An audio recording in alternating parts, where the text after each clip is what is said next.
Hello everyone, welcome to Auras academy. और आज का जो अपना टॉपिक है वो है क्वालिटेटिव सॉल्ट एनालिसिस। इस बात का ध्यान रखना है कि ये जो टॉपिक अपन पढ़ रहे हैं जे एडवांस के लिए बहुत इंपॉर्टेंट है। तो आप इस बात को ध्यान देंगे। इस स्लाइड में मैंने पहले मेंशन कर दिया है कि ये जे एडवांस 2024 में भी काम आएगा और नो डाउट आगे भी काम आएगा। साथ में मेंस का भी काम सारा हो जाएगा। तो भाई एक तीर से दो निशाने हो जाएंगे, इसलिए बहुत अच्छे से पढ़ना है इस टॉपिक को। चलो फिर स्टार्ट करते हैं, है ना। क्वालिटेटिव सॉल्ट एनालिसिस बहुत इंपॉर्टेंट टॉपिक है। देखते हैं क्या क्या मिलता है अपन को यहाँ पर। तो बेसिकली सॉल्ट एनालिसिस या फिर क्वालिटेटिव एनालिसिस या फिर एनालिटिकल केमिस्ट्री, बहुत सारे नाम है चैप्टर के, बात एक ही है। ले देकर हमें एक ही काम करना है कि हमारे सॉल्ट में प्रेजेंट आयंस, जो भी आयंस प्रेजेंट है बेसिकली कैटायन या एनायन, हमें उन्हें डिटेक्ट करना सीखना है। अल्टीमेटली हमें कंफर्म करना है कि ये वाला सॉल्ट था या ये वाला कैटायन था या ये वाला एनायन था।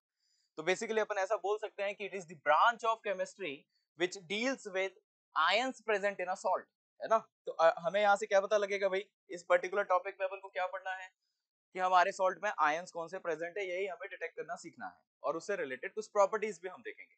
ये चैप्टर एक बात ध्यान रखना, आपकी ब्लॉक केमिस्ट्री में भी काफी काम आएगा, डी ब्लॉक में काफी काम आएगा, पी ब्लॉक में काफी काम आएगा। तो मल्टीपल यूजेस है इस चैप्टर के, इसलिए इस चैप्टर को अपन पूरा इन डेप्थ देखेंगे, एकदम from basics to advance level तक का। तो टॉपिक को स्टार्ट करते हैं। सबसे पहले यहाँ पर हमें जरूरत है किसकी, acidic radical and basic radical क्या होते हैं। तो एसिडिक और बेसिक रेडिकल की अगर अपन बात करें तो पहले अपन को यही पता होना चाहिए कि भाई हम किस टाइप के आयंस का यहाँ पर एनालिसिस करने वाले हैं। तो उसमें दो टाइप के हमारे पास आयंस है, एसिडिक रेडिकल और वन इज बेसिक रेडिकल। और दोनों में क्या फर्क है और क्या एसिडिक रेडिकल होते हैं और क्या बेसिक रेडिकल होते हैं। तो उसके लिए अपन एक काम कर सकते हैं, यहाँ पर हम एक सिंपल सा न्यूट्रलाइजेशन रिएक्शन लिख लेते हैं पहले। सो न्यूट्रलाइजेशन रिएक्शन में क्या होता है पहले हम ये जानते हैं। हम देखते हैं कि एक एसिड और एक बेस अगर हम कंबाइन करें तो उस रिएक्शन में न्यूट्रलाइजेशन होता है, दैट इज बेसिकली सॉल्ट बनता है और साथ में वाटर बनता है।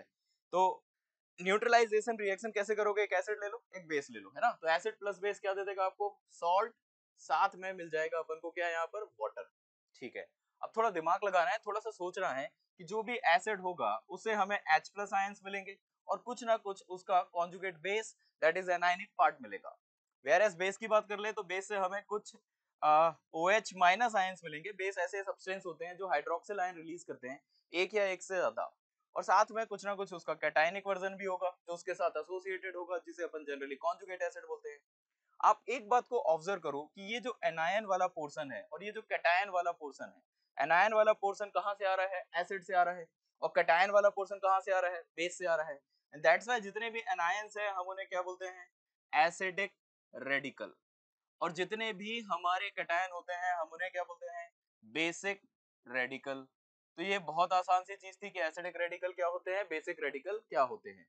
For example fluoride, for example chloride, for example bromide, इस टाइप के आयंस को अपन क्या बोलेंगे, acidic radical, because they will be obtained from the acid. Acid जब H प्लस लूज कर देगा तो जो बचा हुआ पार्ट है उससे मिलने वाला है। वेरएस बेसिक रेडिकल्स की बात करें तो दैट मींस कैटायन होने वाले। अब कैटायन में अपन कुछ भी लिख सकते हैं, सोडियम लिख सकते हैं, मैग्नीशियम लिख सकते हैं, अमोनियम लिख सकते हैं। ये सारे के सारे कहीं ना कहीं अपने क्या हो जाएंगे, बेसिक रेडिकल का पार्ट हो जाएंगे। तो अच्छे से एकदम समझ लो पहले एसिडिक रेडिकल क्या होते हैं, बेसिक रेडिकल क्या होते हैं। और चैप्टर की जहां तक बात है तो चैप्टर आगे कैसे चलने वाला है ये अपन को बहुत अच्छे से समझना है। पहले एनायंस को कंफर्म करेंगे, एनायंस के बाद कैटायंस को कंफर्म करेंगे। तो होपफुली ये बात एकदम क्लियर हो गई होगी कि एसिडिक रेडिकल क्या है और बेसिक रेडिकल क्या होते हैं। आगे देखते हैं, आगे क्या अपने पास टाइप्स ऑफ एनालिटिकल टेस्ट। हम कितने टाइप के टेस्ट करते हैं ओवरऑल अगर देखें, ब्रॉड क्लासिफिकेशन करें तो हमारे टेस्ट बेसिकली दो टाइप के होते हैं। एक तो सिंपल सा वेट टेस्ट होता है, जो सॉल्ट गिवन है एज इट इज उस पे ही जो भी टेस्ट लगाना है वो लगा डालो। दूसरा उसका सॉल्यूशन एक्वस सॉल्यूशन बना लो एंड देन उसके बाद टेस्ट करो, तो उसे हम वेट टेस्ट बोलते हैं। तो अपने जितने भी एनालिटिकल टेस्ट होने वाले हैं अपन अगर उसका नाम लिखें तो एनालिटिकल टेस्ट हमारे बेसिकली दो टाइप के हैं। एक हमारे पास है ड्राई टेस्ट और दूसरा है हमारे पास वेट टेस्ट। तो हम ड्राई टेस्ट और वेट टेस्ट दो तरीके से हम अपने सॉल्ट्स का क्या करेंगे, एनालिसिस करेंगे, या आयंस जो प्रेजेंट है उनका एनालिसिस करेंगे। ड्राई टेस्ट में हम करते हैं क्या है, जो भी व्हाटएवर हमें सॉल्ट गिवन होगा हम एज इट इज उस पे ही टेस्ट लगा देते हैं। अब ड्राई टेस्ट में बहुत सारे टेस्ट आते हैं भाई, अब उस कुछ के नाम लिख लेते हैं। जैसे ड्राई टेस्ट में क्या क्या आता है, एक तो सबसे पहली चीज है physical examination of salt. Physical examination का मतलब होता है कि आप सॉल्ट को देखो, अच्छे से घूरो और पता करो कि उससे क्या इंफॉर्मेशन निकाल सकते हो। तो फिजिकल एग्जामिनेशन करके देखेंगे अपन, उससे क्या पता लगता है ये सीखेंगे अपन। देन आगे की अगर अपन बात करें तो अपन एक बोरेक्स बीड टेस्ट भी पढ़ने वाले हैं। बोरेक्स बीट टेस्ट बहुत इंपॉर्टेंट टेस्ट है भाई, काफी ज्यादा पूछा गया है और इस साल मेंस में भी काफी क्वेश्चन इसके रिपीट हुए हैं। देन कम्स फ्लेम टेस्ट, हम एक फ्लेम टेस्ट करेंगे। फ्लेम टेस्ट देखना है अपन को। और ड्राई टेस्ट की बात करें तो माइक्रो कॉस्मिक बीट टेस्ट भी होता है, माइक्रो कॉस्मिक बीट टेस्ट, हालांकि बोरेक्स बीट टेस्ट के सामने बहुत लेस इंपॉर्टेंट है। और अगर आगे की बात करें तो थर्मल डिकम्पोजिशन होता है, थर्मल डिकम्पोजिशन, या फिर हम बोल सकते हैं कि अपने सॉल्ट का हम हीटिंग करेंगे, या फिर हम बोल सकते हैं कि इस टेस्ट का नाम हो जाएगा ड्राई टेस्ट या फिर ड्राई हीटिंग टेस्ट बोल सकते हैं। एक टेस्ट ये हो गया अपना। और आगे की बात करें तो और भी टेस्ट है अभी, तो चारकोल कैविटी टेस्ट भी पढ़ना है अपन को। अब चारकोल कैविटी टेस्ट पहले उतना इंपॉर्टेंट नहीं था, अब अपन एडवांस का भी इंक्लूड कर रहे हैं इसलिए थोड़ा इंपॉर्टेंट है। और चारकोल कैविटी टेस्ट का ही एक एक्सटेंशन होता है कोबाल्ट नाइट्रेट टेस्ट। तो लगभग इतने टेस्ट आप समझ लो, इतने टेस्ट जो है अपने ड्राई टेस्ट का पार्ट है, और इनसे अपन को जो जो इन्फॉर्मेशन मिलेगी वो हम सीखते जाएंगे। बड़ा इंपॉर्टेंट सा टॉपिक है भाई। वेयर एज वेट टेस्ट की बात करें तो वेट टेस्ट में हम जनरली क्या करते हैं, जनरली जो भी सॉल्ट गिवन है, वट एवर सॉल्ट गिवन है, उसका एक्वस सॉल्यूशन फॉर्म कर लेते हैं। और एक्वस सॉल्यूशन अगर आप फॉर्म कर रहे हो तो इस बात का ध्यान रखना पड़ेगा अपन को कि हमारा सॉल्ट वाटर में सॉल्युबल होना चाहिए, तभी एक्वस सॉल्यूशन बनेगा। और अगर ऐसा हो गया कि हमारा सॉल्ट वाटर में सॉल्युबल नहीं है, तब अपने को एक काम करना है भाई, सोडा एक्सट्रैक्ट मिलाना है, या सोडा एक्सट्रैक्ट से उसको वाटर में सॉल्युबल फॉर्म में लाना है, बेसिकली सोडियम के सॉल्ट में कन्वर्ट करना है, क्योंकि जनरली सोडियम सॉल्ट्स क्या होते हैं, वाटर में सॉल्युबल होते हैं। तो अगर वेट टेस्ट की बात करें तो हमारे पास जो भी सॉल्ट गिवन होगा हम उसका एक्वस सॉल्यूशन बना लेंगे। ऐसा मान लेते हैं कि हमने क्या किया, उसको वाटर में डिसॉल्व कर लिया या समहाउ एक्वस फॉर्म में लेकर आ गए। और जो ये सॉल्यूशन हमने बनाया, इसे इस चैप्टर की लैंग्वेज में बोलते हैं ओरिजिनल सॉल्यूशन। और इस ओरिजिनल सॉल्यूशन के मोस्ट ऑफ द टाइम आप 2 से 3 पार्ट करके रख लो, क्योंकि हमें सॉल्ट लिमिटेड अमाउंट में मिलता है और उतने से ही अपन को सब पता करना होता है। तो अगर अपन इस ओरिजिनल सॉल्यूशन के कुछ पार्ट्स कर लें, ओवरऑल देखा जाए तो लगभग लगभग 2 पार्ट तो करने ही पड़ेंगे भाई। एक पार्ट जो होता है वो इसलिए रखा जाता है ताकि आपको ये पता लगे कि था कौन, वो किस ग्रुप का पर्टिकुलर कैटायन था या किस ग्रुप का पर्टिकुलर एनायन था। और उस टेस्ट को अपन बोलते हैं प्रीलिमिनरी टेस्ट। याद रखना भाई, प्रीलिमिनरी टेस्ट बोलते हैं। प्रीलिमिनरी टेस्ट के लिए एक सॉल्यूशन बचा लिया, और बाद में जब अपन को ग्रुप नंबर पता लग गया कि यार ये वाला कैटायन का ग्रुप हो सकता है या ये वाले एनायन का ग्रुप हो सकता है, तब उसमें से कौन सा कैटायन है कौन सा एनायन है वो भी कंफर्म करना होता है। तो एक पार्ट हम बचा रखते हैं किसके लिए, कंफर्मेटरी टेस्ट कराने के लिए। तो ओवरऑल याद रखेंगे है ना, हम वेट टेस्ट में क्या करने वाले हैं, सॉल्यूशन बनाएंगे, 2-3 टुकड़े कर लेंगे एक पर्टिकुलर प्रीलिमिनरी टेस्ट के लिए, और एक से ज्यादा हो सकता है अपन को कंफर्मेटरी टेस्ट करने पड़ जाए, तो अपन 2 से 3 पार्ट में उसे डिवाइड कर लेंगे। तो हमारे पास ओवरऑल 2 टाइप के टेस्ट निकल कर आ रहे हैं। एक है वेट टेस्ट, जैसा का सॉल्ट दिख रहा है वैसे के वैसे उस पर काम करना चालू कर दो, और दूसरा उसका सॉल्यूशन बना के अगर कुछ काम करते हो तो वो चला जाएगा वेट टेस्ट के पार्ट में।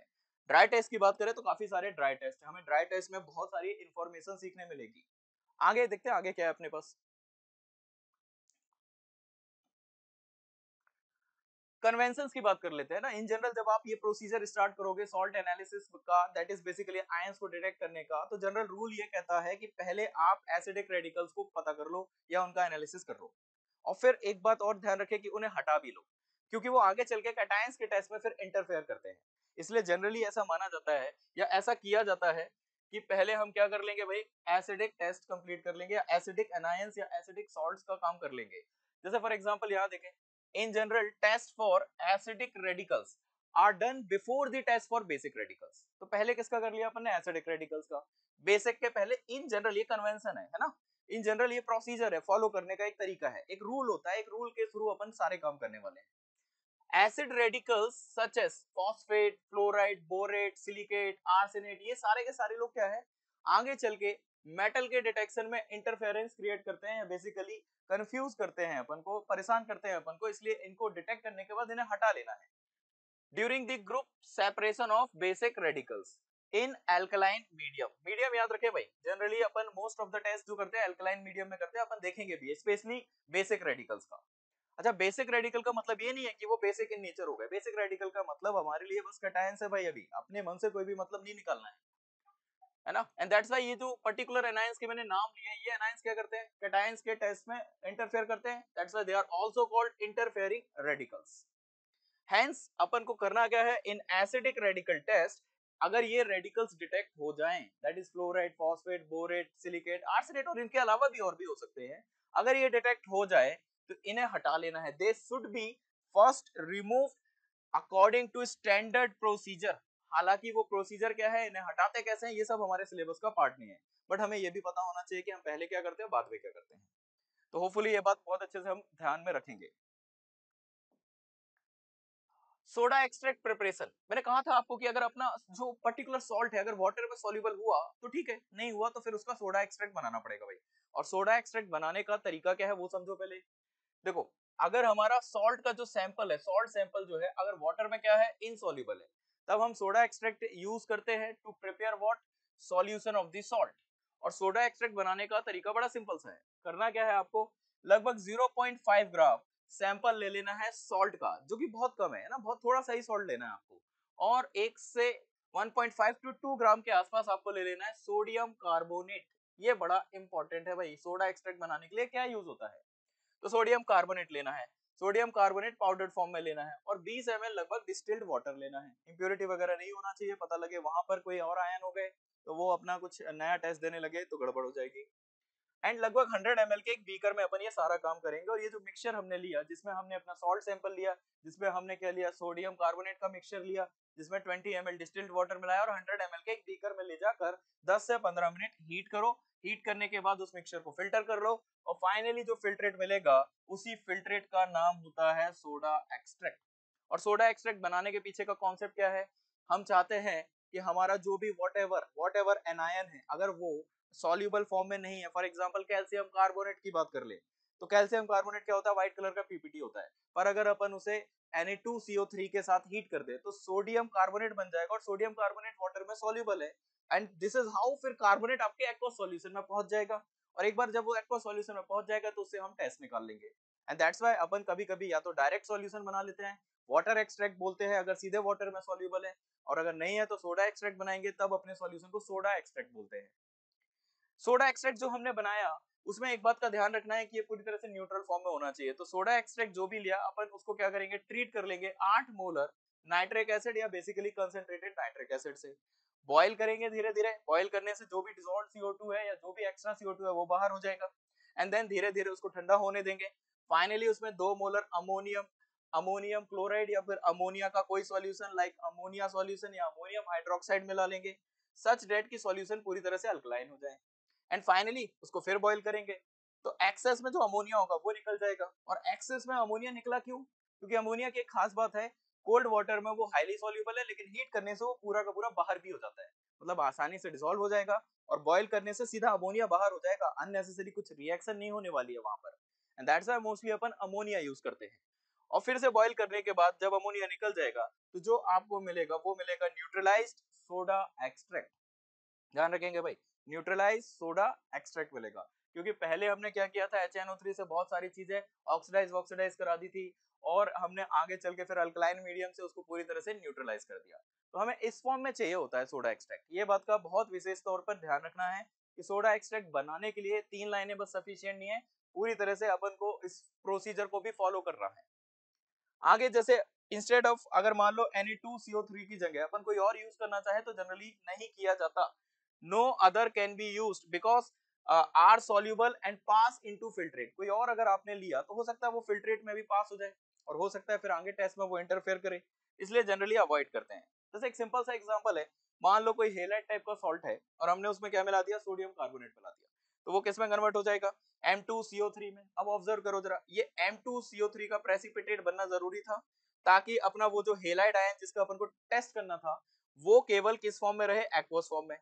अगर आप Na2CO3 की जगह मान लो कुछ और यूज करते तो इट मे बी पॉसिबल कि ये वाला पार्ट क्या नहीं होता, पूरी तरह से प्रेसिपिटेट नहीं होता, या हो सकता है कोई ऐसा कंपाउंड बन जाता जो सॉल्युबल होता। और जब हम एसिडिक टेस्ट या फिर एसिडिक रेडिकल्स का टेस्ट करते तब हमारे पास हेलाइड के भी टेस्ट मिलते हैं और हो सकता है यहाँ से कार्बोनेट के भी टेस्ट मिलते हैं। तो हमें ऐसा नहीं होने देना है, एंड दैट्स व्हाई हम मोस्टली क्या यूज करते हैं, सोडियम कार्बोनेट यूज करते हैं। तो ये बेसिक बेसिक बातें चल रही है भाई, अभी अभी तो सिंपल सिंपल प्रोसीजर चल रहे हैं। अब स्टार्ट करते हैं पहला वेट टेस्ट जो है, सॉरी पहला ड्राई टेस्ट जो है अपन वो स्टार्ट करते हैं। ड्राई टेस्ट में पहला मैंने जो उठाया वो है फिजिकल एग्जामिनेशन। फिजिकल एग्जामिनेशन का फंडा साफ है साहब, आपको सॉल्ट को अच्छे से घूरना है, ऑब्जर्व करना है, सॉल्ट कैसा दिख रहा है, सॉल्ट क्या है, सॉल्ट में कैसी फील आ रही है, लाइक उसको थोड़ा सा हाथ में लेकर रब करके देखो, सूंघ कर देखो, ऑब्जर्व करो कलर्ड है क्या है, थोड़ा सा टिप ऑफ उंगली के टिप में लेकर देखो भारी फील हो रहा है क्या, ऐसे कुछ ऑब्जर्वेशंस अपन को मिलने वाले हैं। फॉर एग्जाम्पल, अगर हमारा सॉल्ट मान लो कलर्ड हुआ, जो भी सॉल्ट हमें टेस्ट करने के लिए दिया गया है, जिसके बारे में हमें एनालिसिस करना है, वो कलर्ड हुआ, तो इससे ये अपन मतलब निकाल सकते हैं कि जनरली उसमें कोई ना कोई ट्रांजिशन मेटल आयन होगा, क्योंकि transition metal ion generally coloured होते हैं। तो अपन यहाँ पर बोल सकते हैं कि ऐसे केस में अगर सॉल्ट कलर्ड है तो कुछ ना कुछ ट्रांजिशन मेटल आयन होने के चांस है, पर पक्का नहीं है कौन सा वाला होगा, बस इतना पता लग रहा है कि कुछ ना कुछ ट्रांजिशन मेटल आयन होगा। कॉपर 2+ हो सकता है भाई, और कोई भी हो सकता है ना। अगर हमारा सॉल्ट वेट या थोड़ा सा हाइग्रोस्कोपिक नेचर का हो, हाइग्रोस्कोपिक का मतलब होता है जो मॉइस्चर एब्जॉर्ब कर ले, मॉइस्चर एब्जॉर्ब करने की टेंडेंसी होती है, मॉइस्चर एब्जॉर्बिंग टेंडेंसी होती है। आपने कई बार देखा होगा कि हमारे घर में जो नमक रखा है बारिश के दिनों में वो थोड़ा सा क्या हो जाता है, चिपचिपा सा हो जाता है, वेट टाइप का हो जाता है, क्योंकि वो मॉइस्चर एब्जॉर्ब कर लेता है। हालांकि NaCl जो घर में रखा हुआ है, टेबल सॉल्ट जो घर में रखा हुआ है, वो हाइग्रोस्कोपिक नहीं होता साहब, उसमें कुछ इंप्यूरिटीज होती है मैग्नीशियम और कैल्शियम की, जिस वजह से वो हाइग्रोस्कोपिक होता है। तो ये बात हमें ध्यान रखना है कि अगर हमारा सॉल्ट वेट या हाइग्रोस्कोपिक हुआ तो फिर यहाँ पर क्या हो सकता है, एस ब्लॉक कैटायंस में be present, S block cations हो सकते हैं उसमें, क्योंकि जनरली एस ब्लॉक के कैटायंस के जो सॉल्ट है वो हाइग्रोस्कोपिक नेचर के होते हैं। मान लेते हैं कि हमारा सॉल्ट व्हाइट है और थोड़ा हैवी है, हैवी मतलब ये हो गया कि आप अपने टिप में थोड़ा सा सॉल्ट रखो, यू विल फील कि हाँ भाई कुछ तो वजन है, कुछ भारीपन फील हो रहा है। अगर ऐसा हुआ तो फिर अपन ऐसा बोल सकते हैं कि इस केस में हैवी मेटल आयन होने के चांसेस है, हैवी मेटल आयन का ही कोई सॉल्ट होगा, सच एस लेड 2+ हो सकता है, उसमें मर्क्यूरी हो सकता है, उसमें बिस्मथ हो सकता है, उसमें Hg का ही दूसरा फॉर्म +1 हो सकता है जो डायमराइज फॉर्म में हो सकता है, एक्सेट्रा, इनमें से कोई हो सकता है, बट एग्जैक्टली कौन होगा अभी ये नहीं पता, बस अंदाजा लग रहा है कि हाँ भाई इस तरफ जाना है अपन को आगे चल के। मान लेते हैं कि हमारा सॉल्ट जो है फ्यूमिंग नेचर का है, फ्यूमिंग मतलब कुछ फ्यूम्स वगैरह निकल रहे हैं, तो अपन ये इंडिकेट कर सकते हैं कि इट कंसिस्ट ऑफ, ऐसा हो सकता है कि इसमें क्या हो, consist of aluminium ion, aluminium ion के सॉल्ट ज्यादातर फ्यूमिंग होते हैं। अब एक एग्जांपल के फॉर्म में आप ऐसे समझो कि आपके पास मान लो कोई एल्यूमिनियम आयन है ना, तो वो क्या होगा, एल्यूमिनियम आयन किसी ना किसी फॉर्म में होगा, और मोस्टली अगर अपन देखें तो एल्यूमिनियम आयन का जो फॉर्म है वो है एल्यूमिनियम क्लोराइड, और हमने इस सॉल्ट का थोड़ा सा पोर्शन अपनी हथेलियों में लिया और क्या किया, थोड़ा सा उसको रब किया और फिर ऑब्जर्व किया, ऑब्जर्व किया तो हमारे हाथों में क्या प्रेजेंट है, मॉइस्चर प्रेजेंट है, जिससे क्या होगा, एल्यूमिनियम हाइड्रोक्साइड बन जाएगा, लेकिन साथ में HCl जो है फ्यूम्स के फॉर्म में निकल जाएगा, और ये HCl जो है ना ये प्रोड्यूस करता है फ्यूम्स, व्हाइट फ्यूम्स होते हैं इसके, तो इंडिकेट करता है कि भाई क्या हो सकता है। तो अगर फ्यूमिंग टाइप का सॉल्ट है तो चांसेस है एल्यूमिनियम का कोई सॉल्ट होगा या इसी टाइप का कोई और दूसरा आयन हो सकता है, बट मोस्टली अपने कोर्स में जो आयंस प्रेजेंट है जो फ्यूमिंग नेचर के हैं उसमें सबसे कॉमन और सबसे ज्यादा फ्रीक्वेंटली पूछा गया है एल्यूमिनियम। तो ये बात भी ध्यान रखना है अपन को। मान लो हमारा कोई जो सॉल्ट है उसको उसका कुछ ना कुछ कैरेक्टरिस्टिक स्मेल आ रहा है ना, सूंघने पर हमें कुछ ना कुछ स्मेल मिल रहा है, और कब मिल रहा है, जब हमने उस सॉल्ट का कुछ पोर्शन लिया, हाथों में रब किया और फिर सूंघ कर देखा, तो फिर क्या हो सकता है, इट कंसिस्ट ऑफ, इसमें क्या क्या हो सकता है, होने के लिए तो बहुत कुछ हो सकता है, लेकिन मेनली अगर अपन बात करें तो it consist of ammonium ion हो सकता है भाई, इसमें अमोनियम हो सकता है, इसमें एसीटेट आयन हो सकता है, इसमें इसमें हो सकता है फॉर्मेट आयन हो सकता है, एक्सेट्रा, और भी कोई आयन हो सकता है। पर आपको स्मेल कैसे पता लगेगी, तो आपको थोड़ा थोड़ा स्मेल याद रखना है, अमोनियम आयन होगा तो उससे अमोनिया गैस बनेगी, आगे चलकर अमोनिया गैस जो है हम देखेंगे कि यूरिनल स्मेल की होती है, जैसे वो पब्लिक टॉयलेट में स्मेल आती है ना गंदी सी, वैसी स्मेल आने वाली है, यूरिनल स्मेल आने वाली है। अब मान लो एसिटेट आयन हुआ तो हमारे हाथों से वो मॉइस्चर गेन करके एसिटिक एसिड में कन्वर्ट होगा और एग्जैक्टली विनेगर लाइक स्मेल आ जाएगी, विनेगर सिरके जैसी स्मेल, विनेगर लाइक स्मेल होगी इसकी, तो ये ध्यान रख लो भाई। मान लो फॉर्मेट आयन हुआ तो फॉर्मेट आयन क्या होगा, वो भी हमारे पर्टिकुलर पाम से H+ गेन करेगा या वाटर प्रेजेंट होने की वजह से फॉर्मिक एसिड बनेगा, और हीट गेन करके अगर वेपोराइज हुआ तो पंजेंट स्मेलिंग होता है, तो थोड़ा ध्यान रखना है कैसा होता है, pungent smelling, pungent smelling type की फीलिंग आने वाली है, तो अमोनियम हो सकता है ना, इसमें एसिटेट फॉर्मेट और भी हो सकते हैं, तो मेन मेन बात करें तो ये कुछ अपन को याद रखने हैं। तो फिजिकल एग्जामिनेशन होपफुली आपको एकदम क्लियर है कि सॉल्ट को ऑब्जर्व करना है भाई, सॉल्ट को ऑब्जर्व करना है, कलर्ड दिख रहा है, वेट दिख रहा है, हाइग्रोस्कोपिक दिख रहा है, व्हाइट या हैवी है, फ्यूमिंग है, कैरेक्टरिस्टिक्स स्मेल आ रही है, क्या आ रहा है, और उससे अंदाजा लगाया जा सकता है किस टाइप के आयन प्रेजेंट होंगे। होपफुली ये अपन को एकदम समझ में आ गया होगा। थोड़ा आगे चलते हैं। फ्लेम टेस्ट, दूसरा टेस्ट उठा लेते हैं। हालांकि सीक्वेंस जो मैंने बताया था उस सीक्वेंस में अपना नेक्स्ट टेस्ट ले चलते हैं, फ्लेम टेस्ट में चलते हैं। तो फ्लेम टेस्ट में क्या करना है ये अच्छे से समझना है एकदम। देखो भाई, सबसे पहला काम ये है कि जो भी सॉल्ट गिवन है उसमें थोड़ा सा कंसंट्रेटेड HCl मिला लो, है ना, बहुत ज्यादा नहीं मिलाना, इतना मिलाना कि वो पेस्ट लाइक बच जाए, और उस पेस्ट को प्लेटिनम वायर पे अप्लाई करो और हीट करो। हीट किसमें करोगे? इन बुनसन फ्लेम, बुनसन फ्लेम में हीट करो उसको, और फिर उसके बाद जो फ्लेम है उसका कलर ऑब्जर्व करो, इससे आपको बहुत कुछ पता लगेगा। अब अगर अपन बात करें कि बुनसन फ्लेम में होता क्या होगा या इस पर्टिकुलर टेस्ट के रिएक्शंस क्या है, तो मैं उन चीजों को समझा रहा हूँ। पहला काम ये है कि अपन इसको थोड़ा प्रिंसिपल पे ध्यान लगाएं। ओवरऑल इसके प्रिंसिपल्स को अगर अपन डिवाइड करें तो यहाँ तीन चीजें ऑब्जर्व की जाएंगी। एक तो जो भी सॉल्ट है वो थर्मल वेपोराइजेशन शो करेगा, मतलब हीट एनर्जी को गेन करके वो बेसिकली सॉलिड स्टेट से गैसियस स्टेट में आएगा। दूसरा, फिर उसके बाद क्या होगा, उसका थर्मल डिकम्पोजिशन होगा भाई, फर्दर टूट जाएगा, एनर्जी है ही, हम हीट कर ही रहे हैं, फ्लेम के अंदर ही हीट कर रहे हैं, सो थर्मल डिकम्पोजिशन करा के देखो। और फाइनली तीसरे स्टेप में इसी के अंदर अगर पॉसिबल हुआ तो थर्मल ट्रांजिशंस होंगे, और ट्रांजिशन का मतलब याद रखो कि इसमें एक्साइटेशन और D excitation of electron involve है, और जब तक एक्साइटेशन डी एक्साइटेशन या फिर बोला जाए तो ट्रांजिशन नहीं होंगे तो हमें कोई फ्लेम का कलर दिखेगा नहीं। ये तीन कॉन्सेप्ट इन्वॉल्व है। अब ये तीन कॉन्सेप्ट कैसे आए इसको थोड़ा सा समझो। ऐसा इमेजिन करो कि आपका जो सॉल्ट था उसमें नो डाउट कुछ ना कुछ कैटायन और एनायन प्रेजेंट होगा, और जब आपने उसमें HCl मिलाया होगा तो क्या हुआ होगा, आयंस का एक्सचेंज हो गया होगा। तो हमारा जो कैटायन है वो किसके साथ पहुंच गया होगा, क्लोराइड के साथ पहुंच गया होगा। और हमने ये कंसंट्रेटेड HCl मिलाया ही क्यों है, क्योंकि हमें ना अपने सॉल्ट को क्लोराइड में कन्वर्ट करना था, और कारण ये था कि क्लोराइड जो है आसानी से क्या हो जाते हैं, वोलेटाइल होते हैं, तो वो उस बंसन फ्लेम में आसानी से वेपोराइज हो जाए, इसलिए हमने उसको क्लोराइड सॉल्ट में कन्वर्ट कर लिया। और अगर मान लो पहले से क्लोराइड सॉल्ट में है तो थोड़ा कम ड्रॉप ऑफ HCl मिला के हम उसे पेस्ट फॉर्म में तो कन्वर्ट करेंगे करेंगे। तो ऐसा करने से मान लो अपना जो पर्टिकुलर सॉल्ट है वो क्लोराइड फॉर्म में आ गया, और क्लोराइड जो होते हैं वो आपके आसानी से इजीली क्या हो जाते हैं, वेपोराइज हो जाते हैं, इजीली क्या हो जाते हैं, हीट करने से गैसियस स्टेट में कन्वर्ट हो जाते हैं। अब ये जो भी वॉट एवर सॉल्ट था, अभी तो इसका स्टेट मान लेते हैं सॉलिड है, लेकिन आगे हीट करने से या फिर बर्नसन फ्लेम में एनर्जी गेन करने से ये पहले किस में पहुंच जाएगा भाई, ये जो पर्टिकुलर अपना क्लोराइड सॉल्ट है ये गैसियस स्टेट में जाएगा। तो प्रिंसिपल के अकॉर्डिंग पहला स्टेप कंप्लीट हुआ, यहाँ पर क्या हुआ, थर्मल वेपोराइजेशन हुआ।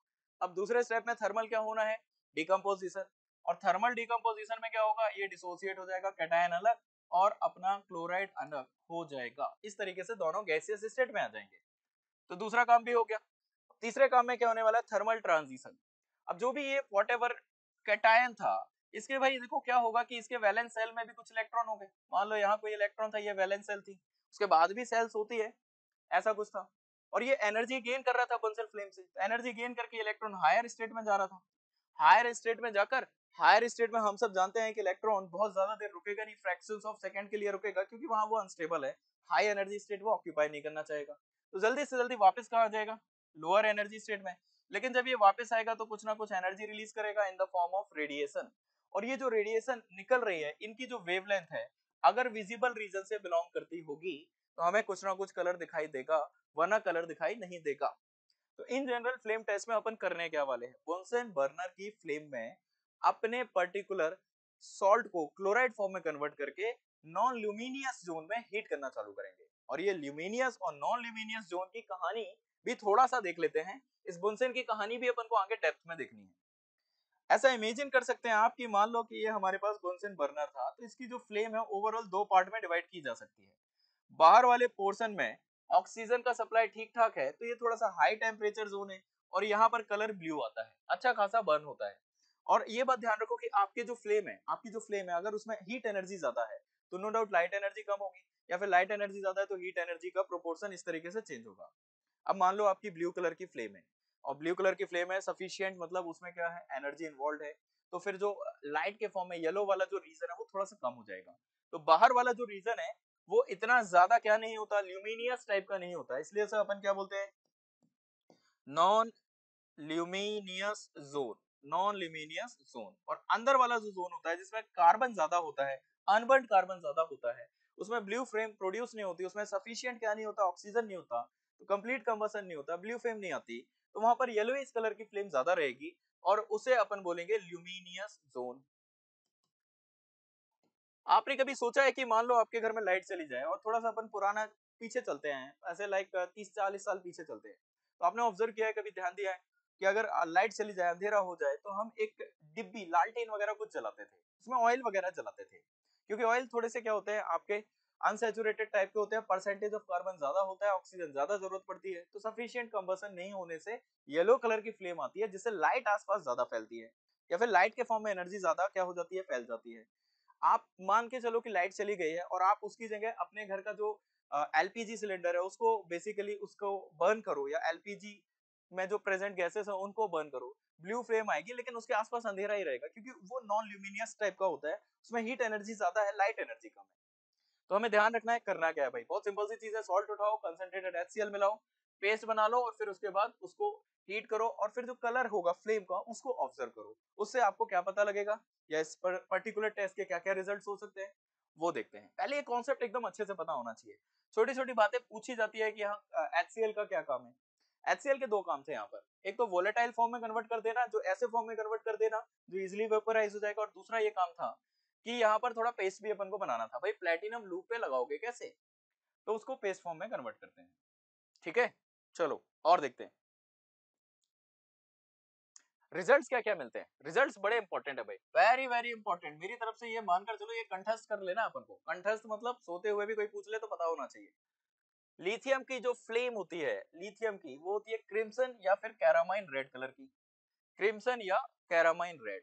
एक्चुअली वो जो फ्लेम है ना, उस फ्लेम में जो आपका मेटल आयन था वो काफी सारे इलेक्ट्रॉन लूज कर बैठता है, और बार बार गेन भी करता है, लिथियम से लिथियम प्लस बनेगा, लिथियम प्लस से और इलेक्ट्रॉन लूज करके फिर गेन करेगा, ऐसा चलता रहेगा। तो फ्लेम जो होती है हमारी एक्चुअली रिच इन इलेक्ट्रॉन होती है, और जिस वजह से हमें ये कलर दिखाई देता है। तो लिथियम अगर सॉल्ट होगा तो आपका जो फ्लेम है वो फ्लेम का कलर कैसा हो जाएगा, क्रिम्सन या कैरामाइन रेड। सोडियम के लिए बिल्कुल फिक्स है, याद रख लो अच्छे से, golden yellow, most of the time golden yellow, लेकिन कई बार ऐसा भी बोलते हैं परसिस्टिंग ऑरेंज, थोड़ा वेट करने पर, मतलब ये कलर फिर मेंटेन रहेगा, स्टार्टिंग में आपको ऐसा ही फ्लेम दिखेगा गोल्डन येलो कलर का। पोटेशियम लाइलैक या वॉयलेट कलर की फ्लेम प्रोड्यूस करेगा, रुबिडियम वॉयलेट ही आ रहा है, और सीजियम अलग सा थोड़ा कलर ब्लू कलर, याद रख सकते हैं। बेरिलियम और मैग्नीशियम में कोई फ्लेम कलर नहीं आता है, बेसिकली बोले तो ये रिस्पॉन्ड नहीं करते हैं फ्लेम टेस्ट में, उनके अलग कारण है, क्योंकि बेरिलियम और मैग्नीशियम का साइज जो होता है वो होता है काफी ज्यादा छोटा, और साइज छोटा है that is basically effective nuclear charge काफी ज्यादा है। तो जो वैलेंस सेल के इलेक्ट्रॉन है उनको न्यूक्लियस ने काफी अच्छे से पकड़ रखा है, न्यूक्लियस ने क्या कर रखा है, वैलेंस सेल के इलेक्ट्रॉन को काफी अच्छे से पकड़ रखा है, टाइटली होल्ड कर रखा है, तो थर्मल एनर्जी से उनका एक्साइटेशन और डीएक्साइटेशन नहीं हो पाता। बेसिकली यहाँ पर हम ऐसा बोल सकते हैं कि electrons are tightly bounded and so excitation is not possible, and that's why कोई कलर नहीं आता, and so excitation is not possible, और फिर फ्लेम का कोई स्पेसिफिक कलर भी नहीं दिखाई देगा। तो बेरिलियम मैग्नीशियम फ्लेम टेस्ट नहीं देते, क्यों नहीं देते, साइज छोटा था। कैल्शियम का साइज सफिशिएंटली बड़ा है compare to what beryllium magnesium, तो कैल्शियम में फ्लेम टेस्ट ऑब्जर्व किया गया, ब्रिक रेड कलर की फ्लेम बनती है, ब्रिक रेड, ईट जैसा लाल, ईट जैसा लाल। स्ट्रोंसियम की फ्लेम क्रिम्सन या कैरामाइन रेड, सेम ही फ्लेम आती है भाई। और बेरियम की बात करें तो एप्पल ग्रीन या फिर येलोइश ग्रीन, या फिर आप मान लो लाइट ग्रीन, एप्पल ग्रीन या लाइट ग्रीन या येलोइश ग्रीन। कलर को लेकर बहुत कंफ्यूजन रहेगा भाई, याद रखना, कभी रेडिश ब्राउन कभी ब्राउन बोल दूंगा मैं, तो गड़बड़ नहीं होनी चाहिए, ध्यान रखना है, चलेगा। वो तो देखने वाले के ऊपर भी है, साथ में वहां पर सॉल्ट के कंसंट्रेशन पे भी डिपेंड करता है। इसके अलावा ये बात भी ध्यान रखनी है कि आपको जो कलर दिखाई दे रहा है ब्राउन दिखाई दे रहा है, पर हो सकता है जेई या एनटीए वाले उसको चॉकलेट कलर बोल दें, या आपको चॉकलेट मैंने बताया लेकिन वो उन्होंने ब्राउन करके पूछ लिया, तो ये सब बातें हमें ध्यान रखना है, थोड़ा बहुत अडेप्ट करना है अपन को कलर को लेकर। आगे देखो, वैसे तो ये सारे के सारे जो आयंस है एस ब्लॉक के, इसका मतलब फ्लेम टेस्ट जो है अच्छे से अपन को एस ब्लॉक के एलिमेंट्स के बारे में या आयंस के बारे में बताएगा।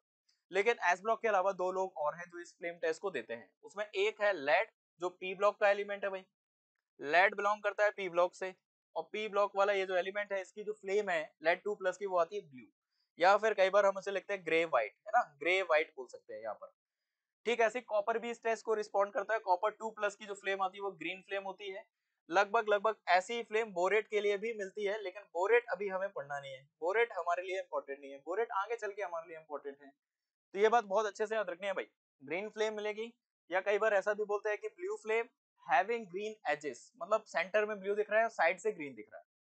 तो दो लोग और हो गए ना, एक डी ब्लॉक का प्राणी आ गया और एक पी ब्लॉक का प्राणी आ गया, बाकी सारे एस ब्लॉक के ही है। पर अब इसमें कुछ छोटे मोटे दिक्कतें होती है। फॉर एग्जाम्पल आप ऐसे सोचो कि मान लो सोडियम है और पोटेशियम है, दोनों एक साथ आ जाए, दोनों एक साथ आ जाए, तो सोडियम की फ्लेम फ्लेम जो होती है वो पोटेशियम का जो फ्लेम कलर है उसको मास्क कर लेती है, मतलब एक तरह से ढक लेती है, नहीं दिखने देती है। तो यहाँ पर फिर थोड़ा कंफ्यूजन हो सकता है कि सोडियम था या साथ में पोटेशियम था या नहीं था। तो ऐसे केस में कुछ और फर्दर इसी टेस्ट में अपन एक्सटेंशन करते हैं। क्या करते हैं जरा देखो, इस बात को देखो, रिजल्ट में आगे देखो क्या लिखा है। अगर मान लो सोडियम और पोटेशियम आयन दोनों ही एक साथ आ जाए, दोनों ही एक साथ प्रेजेंट हो, तो जो येलो कलरेशन है किसका, सोडियम वाली फ्लेम को, गोल्डन येलो जो कलर आया था, वो क्या कर लेता है, मास्क कर लेता है, ढक लेता है किसकी फ्लेम को, या किसके कलर को, पोटेशियम के कलर को। और अगर हमें ये कंफर्म करना है कि भैया उसमें पोटेशियम था या नहीं था, तो to confirm potassium under this condition हमें उस टेस्ट को रिपीट करना है। लेकिन कैसे रिपीट करना है, through double blue glass. Double blue glass cobalt का ही बना होता है, तो कोबाल्ट का एक स्पेसिफिक ग्लास है और उस ग्लास के थ्रू कलर ऑब्जर्व करना है एंड ऑब्जर्व करना है फिर से फ्लेम। अब मान लो कि अपने पास केवल सोडियम आयन होता, तो हम जानते हैं कि फ्लेम कैसी आती, गोल्डन येलो आती। लेकिन अगर अपन उसी फ्लेम को किससे देख रहे होते, डबल ब्लू कोबाल्ट ग्लास से देख रहे होते, तब वो फ्लेम का कलर डिसअपियर हो जाता है, फ्लेम का कलर डिसअपियर्ड, डबल ग्लास से नहीं दिखता। ठीक है, तो दोनों में ऑब्जर्व करो, ध्यान से ऑब्जर्व करो।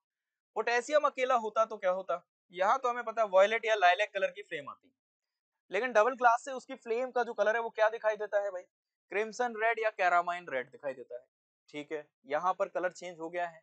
अब ऐसा मान लेते हैं कि दोनों ही थे, अगर दोनों ही होंगे तो यहाँ पर तो गोल्डन फ्लेम दिखाई देगा, क्यों, क्योंकि इसने पोटेशियम के कलर को मास्क कर लिया था। लेकिन डबल ग्लास से क्या दिखाई दे रहा है, केवल पोटेशियम वाला, दैट इज क्रिम्सन रेड दिखाई दे रहा है। तो डबल ग्लास टेस्ट से फिर कंफर्म कर सकते हैं कि सोडियम और पोटेशियम साथ में थे या नहीं थे। तो ये बात भी उतनी इंपॉर्टेंट है जितने बाकी रिजल्ट है। जनरली एस ब्लॉक के आयंस के लिए अपन ये काम करते हैं, लेकिन उसके साथ एक पी ब्लॉक का मिल गया लेड 2+ और एक डी ब्लॉक का मिल गया। एकदम अच्छे से रिजल्ट्स पता होने चाहिए भाई। चैप्टर को एक बार अच्छे से पढ़ लो, बस टिक लेवल पे पहुंच जाता है, चाहे एडवांस का पेपर हो चाहे मेंस का पेपर हो। It is all about information कि आपको कितनी अच्छे से पता है। एंड दैट्स व्हाई मैं सारी चीजें बता रहा हूँ कि एक्सटेंशन में आगे चल के इसमें क्या करना है, इसमें क्या करना है। तो एक एक बात ध्यान से देखोगे, आपका पूरी तरह से ये टॉपिक अच्छे से कवर हो जाएगा और कुछ पढ़ने की जरूरत नहीं पड़ेगी। होपफुली फ्लेम टेस्ट हमने कवर किया। आगे चलते एक और टेस्ट उठाते हैं, borax bead test. Again very very important है ना। बोरेक्स बीट टेस्ट में कुछ रिएक्शंस भी काफी इंपॉर्टेंट है। तो पहले ये समझो कि ये टेस्ट किसके लिए करना है, कलर्ड सॉल्ट्स के लिए करना है। और कलर्ड सॉल्ट्स मैंने बताया था क्या होगा, फिर कलर्ड सॉल्ट जैसे ही आया आपके दिमाग में एक ही बात आनी चाहिए, पक्का कोई ट्रांजिशन मेटल आयन के आसपास की बात करेंगे ये लोग, या ट्रांजिशन मेटल आयन होगा। और जब हम आगे इसके रिजल्ट्स भी देखेंगे तो हम देखेंगे जितने भी इस बोरेक्स बीट टेस्ट में कलर्स हम रटने हैं वो सारे के सारे ट्रांजिशन मेटल आयन के रटने हैं। मतलब देखो कितना फायदा मिल रहा है वो फिजिकल एग्जामिनेशन की एक लाइन से, कि ये वाला टेस्ट किसके लिए, मोस्टली डी ब्लॉक या ट्रांजिशन मेटल आयन के लिए, और फ्लेम टेस्ट किसके लिए, एस ब्लॉक के आयंस के लिए मेनली, है ना। तो अब टेस्ट का थोड़ा सा पहले हिसाब किताब लगा लेते हैं कि करना क्या भी है टेस्ट में, प्रोसीजर क्या है इस टेस्ट का। तो प्रोसीजर बड़ा सिंपल है, आपको सबसे पहले उठाना है बोरेक्स, और बोरेक्स है अपना सॉलिड स्टेट में, तो थोड़ा सा वाटर मिला लेना है, लिटिल अमाउंट में, याद रखना बहुत सारा नहीं, बहाना नहीं है कोई, है ना। अमाउंट जो है कम रखना है, अमाउंट लेस रखना है इसका, बोरेक्स का। और ऐसा करने से क्या होगा, उसका एक पेस्ट बन जाएगा। तो अज्यूम कर लेते हैं जो भी पेस्ट बना उस पेस्ट को हमने लगा लिया है किसमें, प्लेटिनम के वायर में। और फिर उसके बाद हीट करना है इसको किसमें, हीट करना है इसको इन बुनसेन फ्लेम में। लेकिन एक बात ध्यान रखना, जब बुनसेन फ्लेम में हम हीट करते हैं तो हमारे पास दो ऑप्शन होते हैं, एक बेसिकली ऑक्सीडाइजिंग फ्लेम बाहर वाली फ्लेम, और एक रिड्यूसिंग फ्लेम अंदर वाली फ्लेम। या फिर बाहर वाली फ्लेम को हमने बोला था नॉन ल्यूमिनियस जोन, जो हाई टेम्परेचर रखता है, और जो अंदर वाली फ्लेम है वो उसका टेम्परेचर कम होता है। तो अगर इस तरीके से देखें तो जब बंसन फ्लेम जब भी आएगा तो हमें एक वर्ड और साथ में याद कर लेना है, कौन से वाले रीजन में हीट कर रहे हो। फिलहाल मेरे को इस बोरेक्स का डिकम्पोजिशन कराना है, तो नो डाउट ज्यादा एनर्जी लगेगी, तो इसलिए मैं यहाँ पर साथ में लिखूंगा कि कौन सी वाली फ्लेम में ये काम होगा, नॉन ल्यूमिनियस जोन में ये काम करने वाला हूँ। ठीक है, अब रिएक्शंस क्या इन्वॉल्व है पहले वो समझो। बोरेक्स का फॉर्मूला क्या होता है भाई, Na2 B4O7.10H2O, इसमें थोड़ा सा वाटर मिला लिया, पेस्ट बना लिया, और पेस्ट बनाकर हमने क्या कर लिया, प्लेटिनम वायर पे अप्लाई कर लिया और फिर उसको हीट करना चालू किया। अब जब हम उसको हीट करेंगे तो बोरेक्स के पास ये जो वाटर ऑफ क्रिस्टलाइजेशन दिख रहे हैं ये लूज होना चालू होंगे और ये एनहाइड्रस फॉर्म में कन्वर्ट हो जाता है। पहले तो Na2B4O7 एनहाइड्रस लिख सकते हैं क्योंकि इसके वाटर ऑफ क्रिस्टलाइजेशन हट जाते हैं। ठीक है, इतना काम कर लिया अपन ने।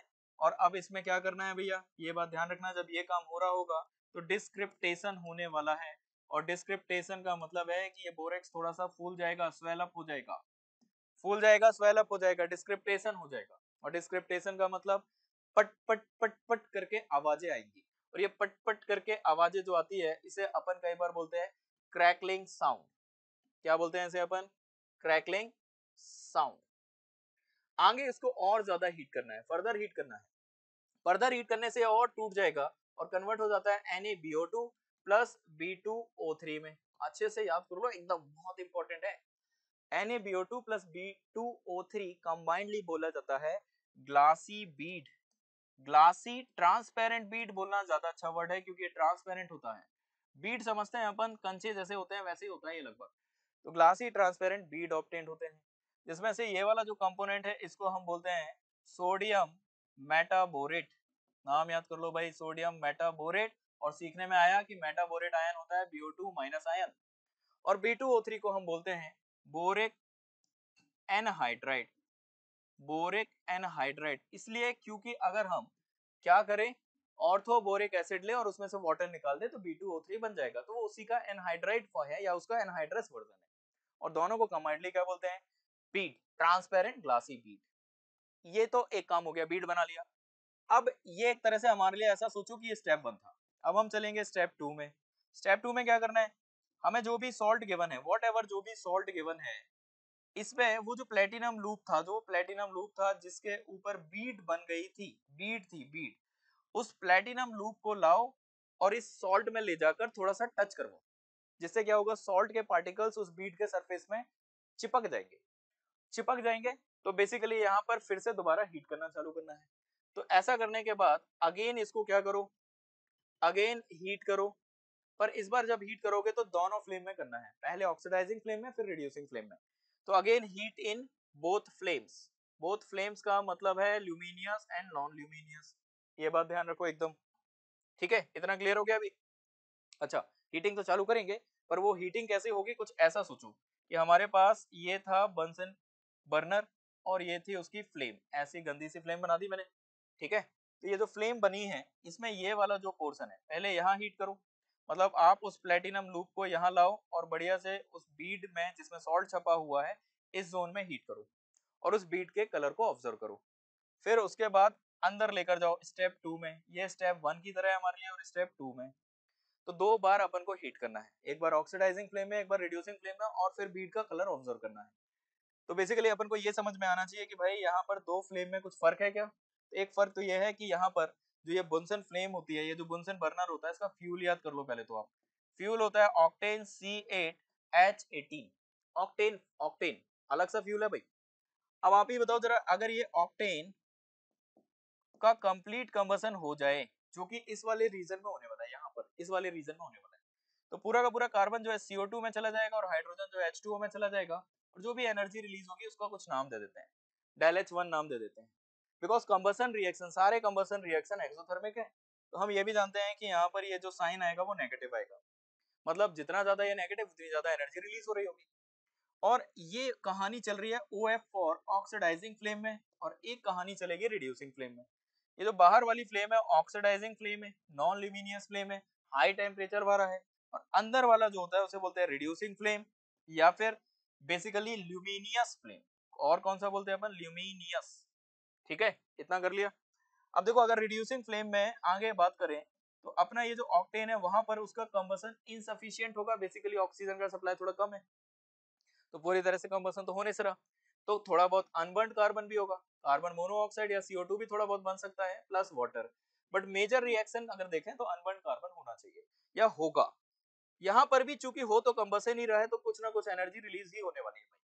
ठीक है, तो अब पहले स्टेप में भी एनर्जी रिलीज हो रही है, दूसरे में भी रिलीज हो रही है। और जितना ज्यादा कंबसन होगा उतनी एनर्जी रिलीज होगी।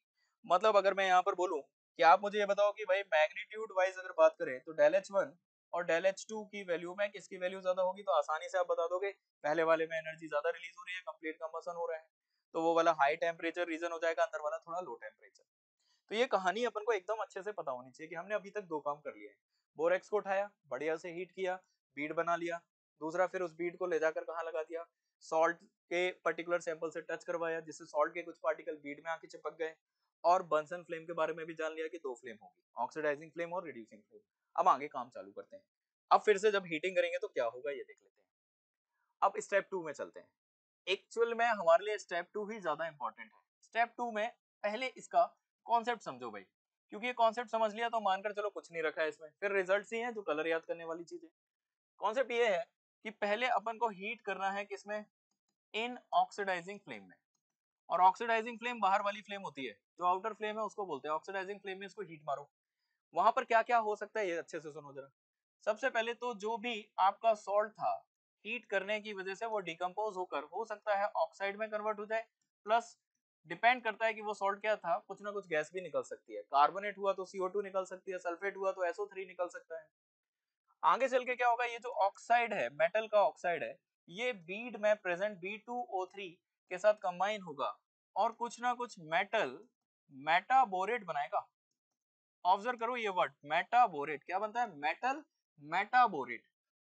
और मैंने ये बताया कि मेटाबोरेट का फॉर्मूला क्या होता है, BO2 माइनस होता है, मेटल मेटाबोरेट बन गया।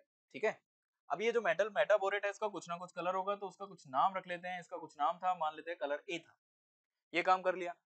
अब ये एक तरह से स्टेप 2 का A पार्ट हो गया और स्टेप 2 का ही B पार्ट भी है। अब इसके बाद लेकर चलो इसी पर्टिकुलर पर्टिकुलर जो भी ये प्रोडक्ट बना है इसको लेकर चलो रिड्यूसिंग फ्लेम में, और अब वहां के रिएक्शन लिखो। अब रिड्यूसिंग फ्लेम में क्या होगा, ये जो मेटल मेटाबोरेट बन गया था पिछली बार पिछले फ्लेम में, या बोला जाए तो जिसका कलर A था, इसके पास दो ऑप्शन होते हैं, दो ऑप्शन होते हैं। बहुत अच्छे से सुना भाई, दो ऑप्शन कौन कौन से हैं रिड्यूसिंग फ्लेम में, या तो ये क्या हो जाता है, लोअर लोअर वैलेंसी के मेटाबोरेट में कन्वर्ट हो जाता है, कुछ लोग ऐसा करते हैं, lower valency metaborate. Lower valency मतलब जैसे मान लो वो मेटल का यहाँ +3 स्टेट था तो यहाँ +2 आ गया, ऐसा हो सकता है।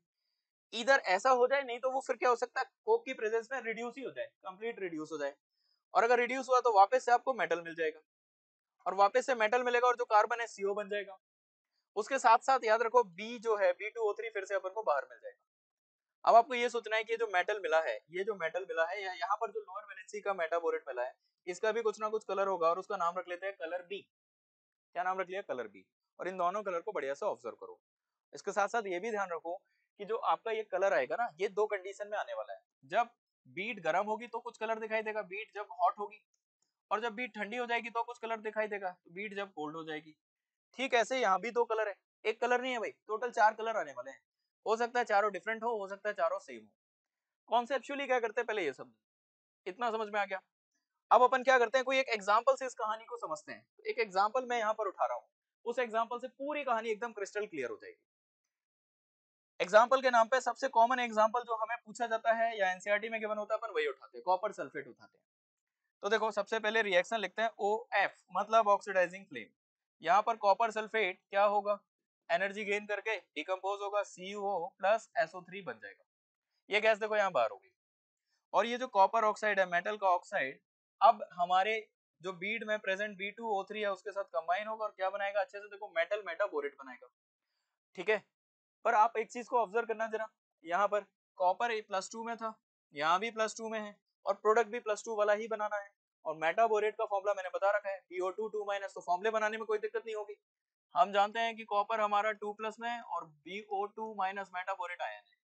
कंबाइन मार दो, कंबाइन मार दो तो क्या बनेगा, CuBO2 होल ट्वाइस, इस तरीके का बनेगा भाई, इस तरीके का कॉपर मेटाबोरेट। और लगभग इसका जो कलर आता है वो ब्लू कलर का आता है, ब्लू, और एक और कलर होगा है ना, अभी मैंने बस ब्लू लिखा है, कई बार ग्रीन भी लिख देते हैं लोग, क्योंकि मैंने बताया था आपको कि ये जो कलर है वो दो कंडीशंस में दिखेगा, हॉट कंडीशन कोल्ड कंडीशन।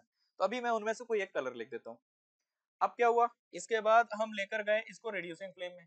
तो ये जो कॉपर मेटाबोरेट बना था CuBO2 होल ट्वाइस बना था, इसके पास दो ऑप्शन थे, दो ऑप्शन, या तो लोअर वैलेंसी में कन्वर्ट होता, मोस्टली लोग या तो लोअर वैलेंसी में जाते हैं या रिड्यूस होते हैं। हमारे वाले केस में क्या होगा, हमें याद रखना पड़ेगा, ये कोक की प्रेजेंस में पूरी तरह से रिड्यूस हो जाता है। कॉपर बहुत ज्यादा रिएक्टिव मेटल भी नहीं है, तो आसानी से रिड्यूस हो जाता है, वापस कॉपर आ जाता है मेटालिक फॉर्म में, और वो जो मेटाबोरेट आयन है फिर से B2O3 फॉर्म में, और जितना कार्बन है ऑक्सीजन गेन करके कार्बन मोनोऑक्साइड बन जाएगा। और यहाँ पर जनरली इसका कलर आता है रेड। कौन सा कलर आ जाता है, रेड। तो इस तरीके से अपन ने पहचाना कि भैया कॉपर का ऑक्सीडाइजिंग फ्लेम में एक कलर आया, रिड्यूसिंग फ्लेम में एक कलर आया, और ऐसे करके हमें पता लगा कि ये कॉपर आयन होगा। तो कॉन्सेप्ट होपफुली एकदम क्लियर होगा। अब अपन चलते हैं रिजल्ट्स में, देखो क्या क्या रिजल्ट्स मिलते हैं उनको देखते हैं। रिजल्ट्स, है ना। अब भाई ये रिजल्ट्स कुछ ऐसे है ना कि इन्हें याद करना थोड़ा आसान नहीं होगा, क्योंकि हार्ड है थोड़े रिजल्ट्स, क्योंकि इतने सारे कलर हो रहे हैं, एक ही के चार चार हो रहे हैं। फिर भी अपन कोशिश करते हैं थोड़ा याद करने की, देखो कैसे कैसे याद कर सकते हैं, कुछ ट्रिक वगैरह लगाते चलेंगे ना। ट्रिक क्या है जरा समझो पहले। कॉपर देखो, कॉपर, कॉपर वैसे तो कॉपर 2+ के फॉर्म में था। हमने ब्लू कलर पढ़ा था जब बीट कोल्ड थी, और फिर पढ़ा था रेड या ब्राउन रेड। देखो मैंने कहा था रेड ब्राउन रेड में कंफ्यूज नहीं हो जाना, तो मैंने कलर दोनों कोल्ड वाले बताए थे। अब डिपेंड करता है आपको कौन सा कलर आपने ऑब्जर्व किया। अगर वो बीड हॉट होती ऑक्सीडाइजिंग फ्लेम में तो ग्रीन कलर आता भाई। अब ग्रीन कैसे याद करें, कॉपर CuSO4, कॉपर के कुछ कंपाउंड्स ग्रीन कलर के होते हैं, आगे मिलेंगे, तो अभी तो याद करो। हॉट कंडीशन में रिड्यूसिंग फ्लेम में कलरलेस, ठीक है। जो अल्ट्रा इंपॉर्टेंट है वो तो मैंने मार्क कर ही देने हैं। आयरन को चलो देखो, आयरन की टेंडेंसीज है, आयरन जो है ना +2 में मोस्टली ग्रीन होता है। मैंने ये नहीं कहा कि हमेशा ऐसा होता है, मोस्टली ग्रीन होता है। आयरन आप आगे भी ऑब्जर्व करोगे कि +3 में मोस्टली येलो होता है, लाइट येलो या येलो, और कुछ ऐसे मिलते जुलते कलर भी आपको जल्दी मिल जाएंगे।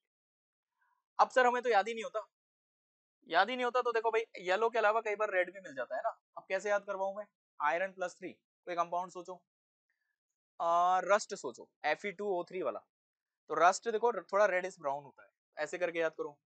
ग्रीन वाला, ग्रीन वाला एक कंपाउंड ही याद कर लो, सीधा सीधा एक कंपाउंड ही याद कर लो, फेरस सल्फेट FeSO4.7H2O, नाम ही है ग्रीन विट्रियोल। तो कलर थोड़ा लिंक करने में आसानी हो जाएगी आपको। देखो जरा हॉट कंडीशन में क्या आया, ब्राउन येलो, हाँ ठीक है, एक एक येलो वाला मिल रहा है अपन को, मतलब आयरन +3 वाला आयन होगा। और जब वो ठंडा हो रहा है तो भी येलो ही वर्जन बना हुआ है, मतलब आयरन +3 वाला था, स्टार्टिंग में +3 वाला था। अब बाद में क्या हुआ तेरा, देखो ग्रीन कलर का हो रहा है, बॉटल ग्रीन, दोनों में सेम कलर आ गया। अच्छी चीज है, कलर सेम आ गया भाई, हो गया याद।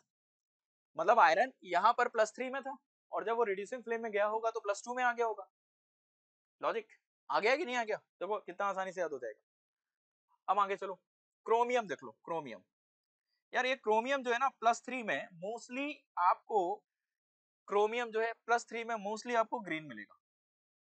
मोस्टली, मैंने ये नहीं कहा हमेशा ग्रीन मिलेगा, उसके साथ प्रेजेंट दूसरा आयन में भी डिपेंड करता है भाई।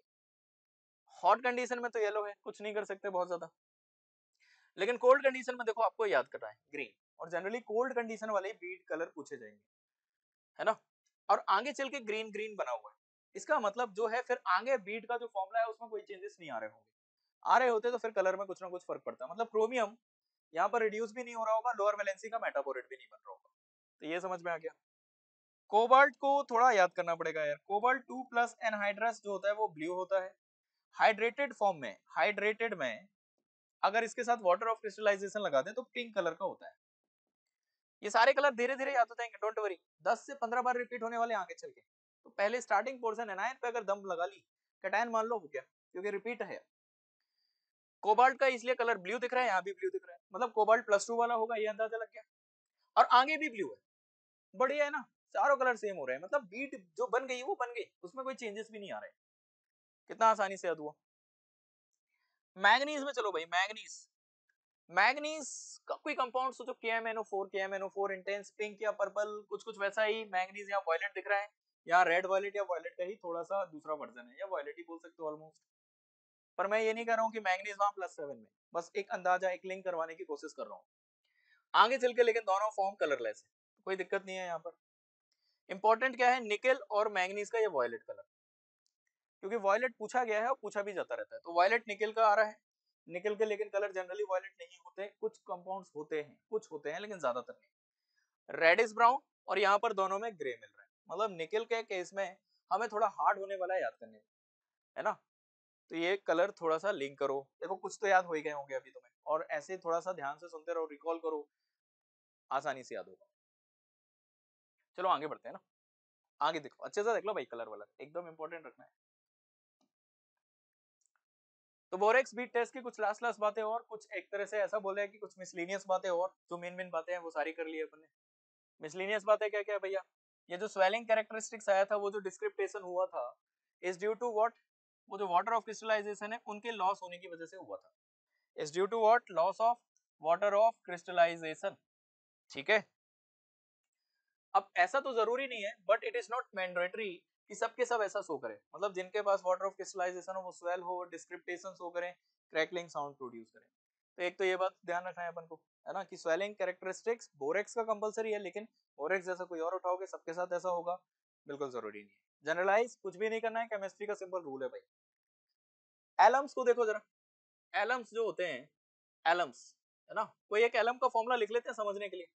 मान लो मैं पोटेस एलम लिख देता हूँ, इससे आपको मैं अपनी बात को अच्छे से समझा पाऊंगा। पोटेस एलम की बात कर लेते हैं, K2SO4 होता है फॉर्मूला, डॉट उसमें लगा दो Al2SO4 whole thrice, double salt है भाई, और डॉट 24H2O लगा दो।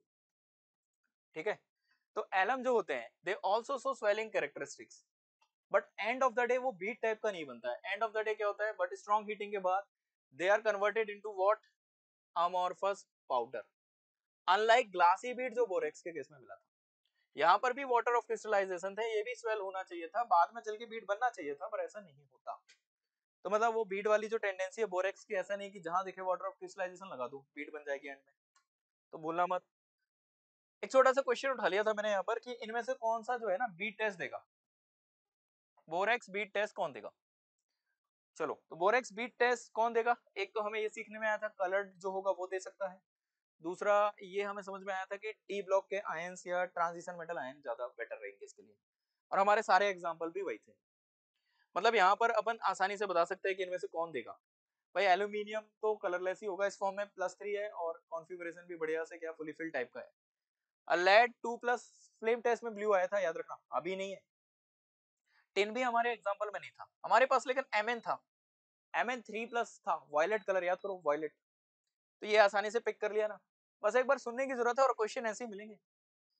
चलो, जैसे जैसे मैं इस चैप्टर में आगे बढ़ूंगा तो 2-4 जीके वाली बातें, फैक्ट वाली बातें, कलर वाली बातें फ्री में देता रहूंगा, उन्हें याद करते चलना, आगे पीछे काम सब आएंगे।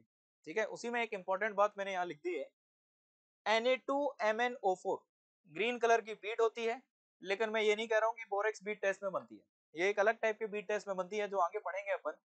बट याद कर लो भैया, एक कंपाउंड का कलर याद कर लो, है ना, Na2MnO4 सोडियम परमैंगनेट जो ये बना हुआ है ना, सोडियम परमैंगनेट ना, मैग्नेट आयन है, देखो यहाँ पर ये 2- है, सोडियम मैग्नेट किस कलर का है, ग्रीन कलर का बीट।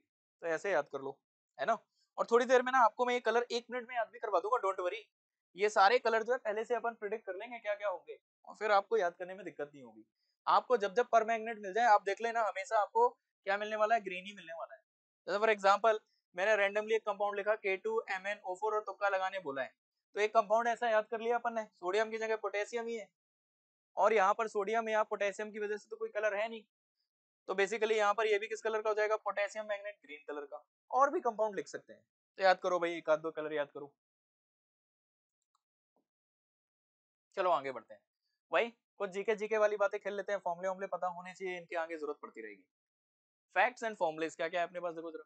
व्हाइट विट्रियोल का फॉर्मुला लिखना है, तो व्हाइट विट्रियोल बेसिकली सफेद थोथा, हिंदी में थोथा बोलते हैं, है ना। और फॉर्मुला क्या होता है इसका, ZnSO4.7H2। बोलो मत, जिंक के कंपाउंड मोस्टली कलरलेस होंगे, क्योंकि जिंक 2+ में है और D10 कॉन्फ़िगरेशन है, तो ट्रांजिशन वैसे ही नहीं हो सकता। पर मैं ये नहीं कहता हूँ कि हमेशा ऐसा होगा, बचता हूं मैं ये बोलने से कि हमेशा ऐसा होगा, इसलिए most of the zinc compounds are what, coloured या कलरलेस, कलरलेस क्योंकि DD ट्रांजिशन नहीं होगा। ग्रीन विट्रियोल, आयरन का पढ़ा था अभी अपन ने एक, देखो लिंक होने लगे धीरे धीरे, FeSO4.7H2 ये हो जाता है। ब्लू विट्रियोल बच्चे बच्चे को पता होता है भाई, ये वाला तो copper sulphate dot 5H2O pentahydrate, भूलना नहीं है, एकदम याद कर लेना है। Oil of vitriol, sulphuric acid को बोलते हैं H2SO4। मोहर सॉल्ट, ये भी जरूरत पड़ सकती है, कह नहीं सकते कहाँ पड़ेगी, पर वो लैब में ज्यादा यूज होता है, तो लैब वाली चीजों के सारे फॉर्मूले याद कर लेते हैं अपन। मोअर सॉल्ट होता है फेरस अमोनियम सल्फेट, नाम थोड़ा याद करो, फेरस अमोनियम सल्फेट।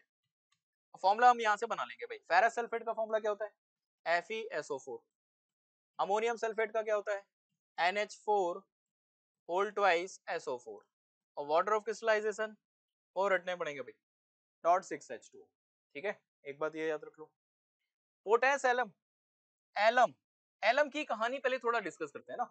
तो देखो जितने भी एलम है उनका एक जनरल फॉर्मूला है, एलम का एक जनरल फॉर्मूला है। आप किसी एक एलम को लिख लो, पोटेस एलम का फॉर्मूला लिख लो और इसी से जनरल फॉर्मूला बना लो, K2SO4 Al2SO4 whole thrice .24H2O। अच्छा जेई कभी इसका फॉर्मूला पूछता है ना तो इसमें से 2 कॉमन निकाल लेता है। आप देखो 2 कॉमन निकल जाएगा, पोटेशियम का, एल्यूमिनियम का, और यहाँ 12 बचेगा और सल्फेट भी 4 हो गए। तो वो एम्पेरिकल फॉर्मूला भी थोड़ा ध्यान रखना पड़ता है, तो ये बात ध्यान रखना है भाई। अब एलम की बात कर रहे थे तो मैं यहाँ पर इसी से ऑब्जर्व करा रहा हूँ, ये वाला जो आयन है मोनोवेलेंट है, ये वाला ट्राइवेलेंट है।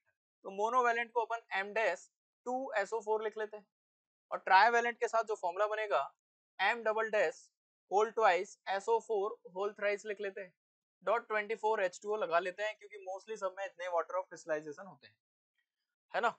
अब ये बात ध्यान रखो कि यहाँ पर क्या होगा, लिथियम नहीं हो सकता, बस ये ध्यान रखो। सोडियम, पोटेशियम ये सब हो सकते हैं, ये सब यहाँ प्रेजेंट हो सकते हैं। लिथियम का साइज होता है छोटा, लिथियम का साइज होता है छोटा। वेरएज अगर अपन इसकी बात करें ट्राइवेलेंट में, तो आप एल्यूमिनियम ले सकते हो, क्रोमियम ले सकते हो, आयरन ले सकते हो, एक्सेट्रा ले सकते हो, ये सब ले सकते हो, चल जाएगा, कोई दिक्कत नहीं है। जैसे इस वाले केस में अपन ने मोनोवेलेंट में पोटेशियम, ट्राइवेलेंट में एल्यूमिनियम लिया था। अब यहाँ से दिमाग लगाओ और क्रोम एलम का फॉर्मूला बनाने की कोशिश करो। क्रोम एलम नाम से समझ में आ रहा है, क्रोमियम हो जाएगा एल्यूमिनियम की जगह, बाकी सब कुछ सेम रहेगा, है ना। तो फॉर्मूला क्या बनाते हैं फिर, K2SO4 बना लेते हैं, डॉट क्रोमियम भी 3 है तो Cr2SO4 होल थ्राइस .24H2O। देखो कितना आसान था भाई। अब आगे आप कितने किसी का भी फॉर्मूला बना लोगे, कल को वो बोलते हैं सोडियम एलम का फॉर्मूला बनाओ, तो फिर अपने मन से बस यहाँ चेंज करना, बाकी इसको बेस बना लो, इसी में सब चेंज करते चलेंगे। ठीक है, चलो आगे बढ़ते हैं। एक और इंपॉर्टेंट टेस्ट, पर उतना इंपॉर्टेंट नहीं है जितना ये अपना ना फ्लेम टेस्ट या बीट टेस्ट था, माइक्रोकॉस्मिक बीट टेस्ट। हाँ जी, माइक्रोकॉस्मिक बीट टेस्ट करने के पहले अपन को माइक्रोकॉस्मिक सॉल्ट का फॉर्मूला पता होना चाहिए। सोडियम अमोनियम हाइड्रोजन फॉस्फेट या फॉस्फाइट, फॉस्फाइट है ना, क्योंकि PO2 माइनस है। एक्चुअली बात क्या है कि यहाँ पर अगर आप चाहो तो अपन H दे देकर पता कर लेंगे। Na प्लस था, NH4 प्लस था, और HPO2 पे 2 माइनस था, और आप यहाँ से बढ़िया से हाइड्रोजन ऐड करना चालू करो, तो एक H प्लस देने के बाद HPO2 माइनस बनेगा, और एक और देने के बाद H3PO3 बनेगा, और ये होता है फॉस्फोरस, OUS, फॉस्फोरस एसिड। और OUS एसिड वाले जितने होते हैं, जब उनसे एनायन का नाम डिराइव करते हैं तो ITE लगता है, इसलिए यहाँ पर फॉस्फाइड वर्ड ठीक रहेगा। क्लियर है ये बात, तो नाम हम थोड़ा सही से देख लेना। अब प्रोसेस क्या है जरा ये समझो, चूंकि बीट टेस्ट ही है एक तरह का ये, तो पहले तो बीट बनाना पड़ेगा अपन को, पहले इसका भी बीट बनाना पड़ेगा, तो बीट बना लेते हैं पहले। तो बीट कैसे बनाएंगे, क्या करेंगे अपन, सबसे पहले वही लेंगे माइक्रोकॉस्मिक सॉल्ट, और सॉल्ट है तो सॉलिड स्टेट में ही होगा भैया, तो थोड़ा सा मिला लेना वाटर, ताकि इसका क्या बना लो, पहले आप पेस्ट बना लो, और ये जो पेस्ट बन गया अप्लाई करो किसमें, प्लेटिनम लूप में, और बढ़िया से इसको भी करना चालू करो हीट। हीट करोगे तो ये भी टूटेगा, है ना, और टूटेगा तो क्या क्या बनता है याद करना है अपन को, NaPO3, NaPO3 अमोनियम जो है अमोनिया के फॉर्म में बाहर कर देना, अमोनिया के फॉर्म में यहाँ पर इसको बाहर कर दिया, और कुछ चीजें बन रही होगी जो हमारे काम की नहीं है, मेन है हमारे काम का सोडियम मेटाफॉस्फेट या मेटाफॉस्फाइड बोल सकते हैं। तो सोडियम फॉस्फाइड जो ये मिला है इसकी बात करते हैं, है ना। तो ये जो कंपाउंड है सोडियम मेटाफॉस्फेट बोल सकते हैं आप इसको, तो ये जो कंपाउंड है ये अपना यहाँ पर ग्लासी बीट के फॉर्म में आता है, ग्लासी बीट। और बिल्कुल तरीका वही है, इस बीट को प्लेटिनम लूप पे जो लगा हुआ है उसको ले जाकर सॉल्ट पे ले जाओ, सॉल्ट से थोड़ा टच वच कराओ जिससे सॉल्ट के कुछ पार्टिकल इसके सरफेस में आ जाए। कॉन्सेप्ट वाइज अगर अपन आगे की बात करें तो यहाँ पर भी 2 काम करने हैं भाई। सबसे पहले आपका ये जो भी पर्टिकुलर बीट बना इसमें सॉल्ट अप्लाई करो, अप्लाई करो इसके ऊपर सॉल्ट। कैसे अप्लाई करोगे, सॉल्ट लाके ऐसे छिड़कना नहीं है, सॉल्ट वो बीट को ही उस प्लेटिनम लूप को ही सॉल्ट वाले उस कंटेनर में ले जाओ, सॉल्ट के कुछ पार्टिकल छप जाएंगे, गरम गरम बीट है हाथ से मत उठा लेना, तो ये जो अप्लाई कर रहा है अपन ने सॉल्ट, उसके बाद फिर से इसको हीट करो किसमें, ऑक्सीडाइजिंग एंड रिड्यूसिंग फ्लेम में, एंड इसको बेसिकली आगे चल कर क्या करो, ऑब्जर्व करो जो भी कलर आ रहा है। और फिर भाई यहाँ पर कलर का इतना लफड़ा नहीं है भैया, एक दो कलर ही पढ़ने हैं, ज्यादा नहीं पढ़ने, तो ये ध्यान रखना, ठीक है। अब फिर से यहाँ पर ये समझ लेते हैं कि पहले ऑक्सीडाइजिंग फ्लेम वाली रिएक्शन क्या होगी। तो ऑक्सीडाइजिंग फ्लेम वाली रिएक्शन बड़ी सिंपल है, एज यूजुअल जो पिछली बार हुआ था, सॉल्ट लिया था, हीट किया था, हीट करने से क्या हो गया था, वो डिकम्पोज होकर मोस्टली ऑक्साइड में कन्वर्ट हो गया था, कुछ ना कुछ गैस निकल गई होगी। और अब ये जो ऑक्साइड है, मेटल का ऑक्साइड, इसको आप अपने बीड दैट इज Na2PO3 के साथ हीट करो, ठीक है, इसके साथ बढ़िया से हीट करो। अब हीट करने के बाद क्या होगा, यहाँ पर पिछली बार बना था मेटाबोरेट ना, पिछली बार क्या बना था याद करो जरा, हाँ, ऊपर मेटाबोरेट नीचे लोअर वैलेंसी के या फिर रिड्यूस मेटल। तो ऐसी चीज जब यहाँ पर करोगे Na2PO3 के साथ हीट करोगे, तो यहाँ पर जो बनता है, मैं वो प्रोडक्ट का नाम लिख रहा हूँ, मिक्स्ड ऑर्थो फॉस्फेट। भाई साहब फॉस्फेट, फॉस्फाइड नहीं है, PO4 3- वाला कुछ कुछ बनेगा, है ना। और इसका कुछ ना कुछ कलर होगा, उस कलर को अपन देख लेंगे भैया, ऑब्जर्व कर लेंगे क्या कलर आ रहा है, मान लेते हैं कुछ कलर है ए। फिर उसके बाद इसको ले चलेंगे अपन कहां पर, रिड्यूसिंग फ्लेम। अब रिड्यूसिंग फ्लेम में फिर वही चीजें होने वाली है, वो जो पीछे सॉल्ट बना है मिक्स्ड है ऑर्थोफॉस्फेट, इसके पास फिर दो चीजें हो सकती है, एक तो लोअर वैलेंसी का बन जाए, लोअर वैलेंसी का ही क्या बन जाए, लोअर वैलेंसी का ही बन जाए, फिर से मिक्स्ड ऑर्थोफॉस्फेट, है ना। तो यहाँ पर क्या लिख लेते हैं, मिक्स्ड ऑर्थो फॉस्फेट को मैं PO4 3- लिख देता हूँ अभी। या फिर ऐसा हो सकता है कि कंप्लीट रिडक्शन हो जाए, reduce to metal, reduce to metal, ये मेटल में ही रिड्यूस हो जाए। और इस केस में भी एक कलर आएगा जिसका कुछ नाम रख लेते हैं कि ये कलर बी था अपना, क्या आ गया, कलर बी आ गया। और इसके बाद अपन फिर बता पाएंगे कि कौन सा मेटल आयन था। तो मोर और लेस बोरेक्स बीट टेस्ट जैसा ही है, ऑलमोस्ट चीजें सेम है, पर इतना इंपॉर्टेंट नहीं है, इसलिए हम एक दो कलर ही देखेंगे जो थोड़ा बहुत इंपॉर्टेंट है, तो इतना ध्यान रखना भाई, है ना। नॉट एडवांस में भी ये सब इतना नहीं पूछा जाएगा। हाँ, ज्यादा इंपॉर्टेंट है ये वाली, ये भी एक बीड है, ये याद रखो, ये ज्यादा पूछा जाता है। देखो जरा इसके रिजल्ट्स देख लेते हैं क्या है। ये रहा एक एग्जांपल फिर से उठा लिया, स्टैंडर्ड एग्जांपल कॉपर सल्फेट ले लिया। तो कॉपर सल्फेट देखो ऑक्सीडाइजिंग फ्लेम में जैसे वहां हुआ था, यहाँ भी हो गया, डिकम्पोज हो गया हीट करने से, कॉपर ऑक्साइड बन गया, और ये बीड के साथ कंबाइन होकर क्या बना लिया, सोडियम कॉपर फॉस्फेट। फॉर्मूला याद रखना बहुत आसान है, सोडियम यहाँ +1 में है, कॉपर यहाँ +2 में, और फॉस्फेट यहाँ -3 में, और सम देखो अब 0 आ रहा है।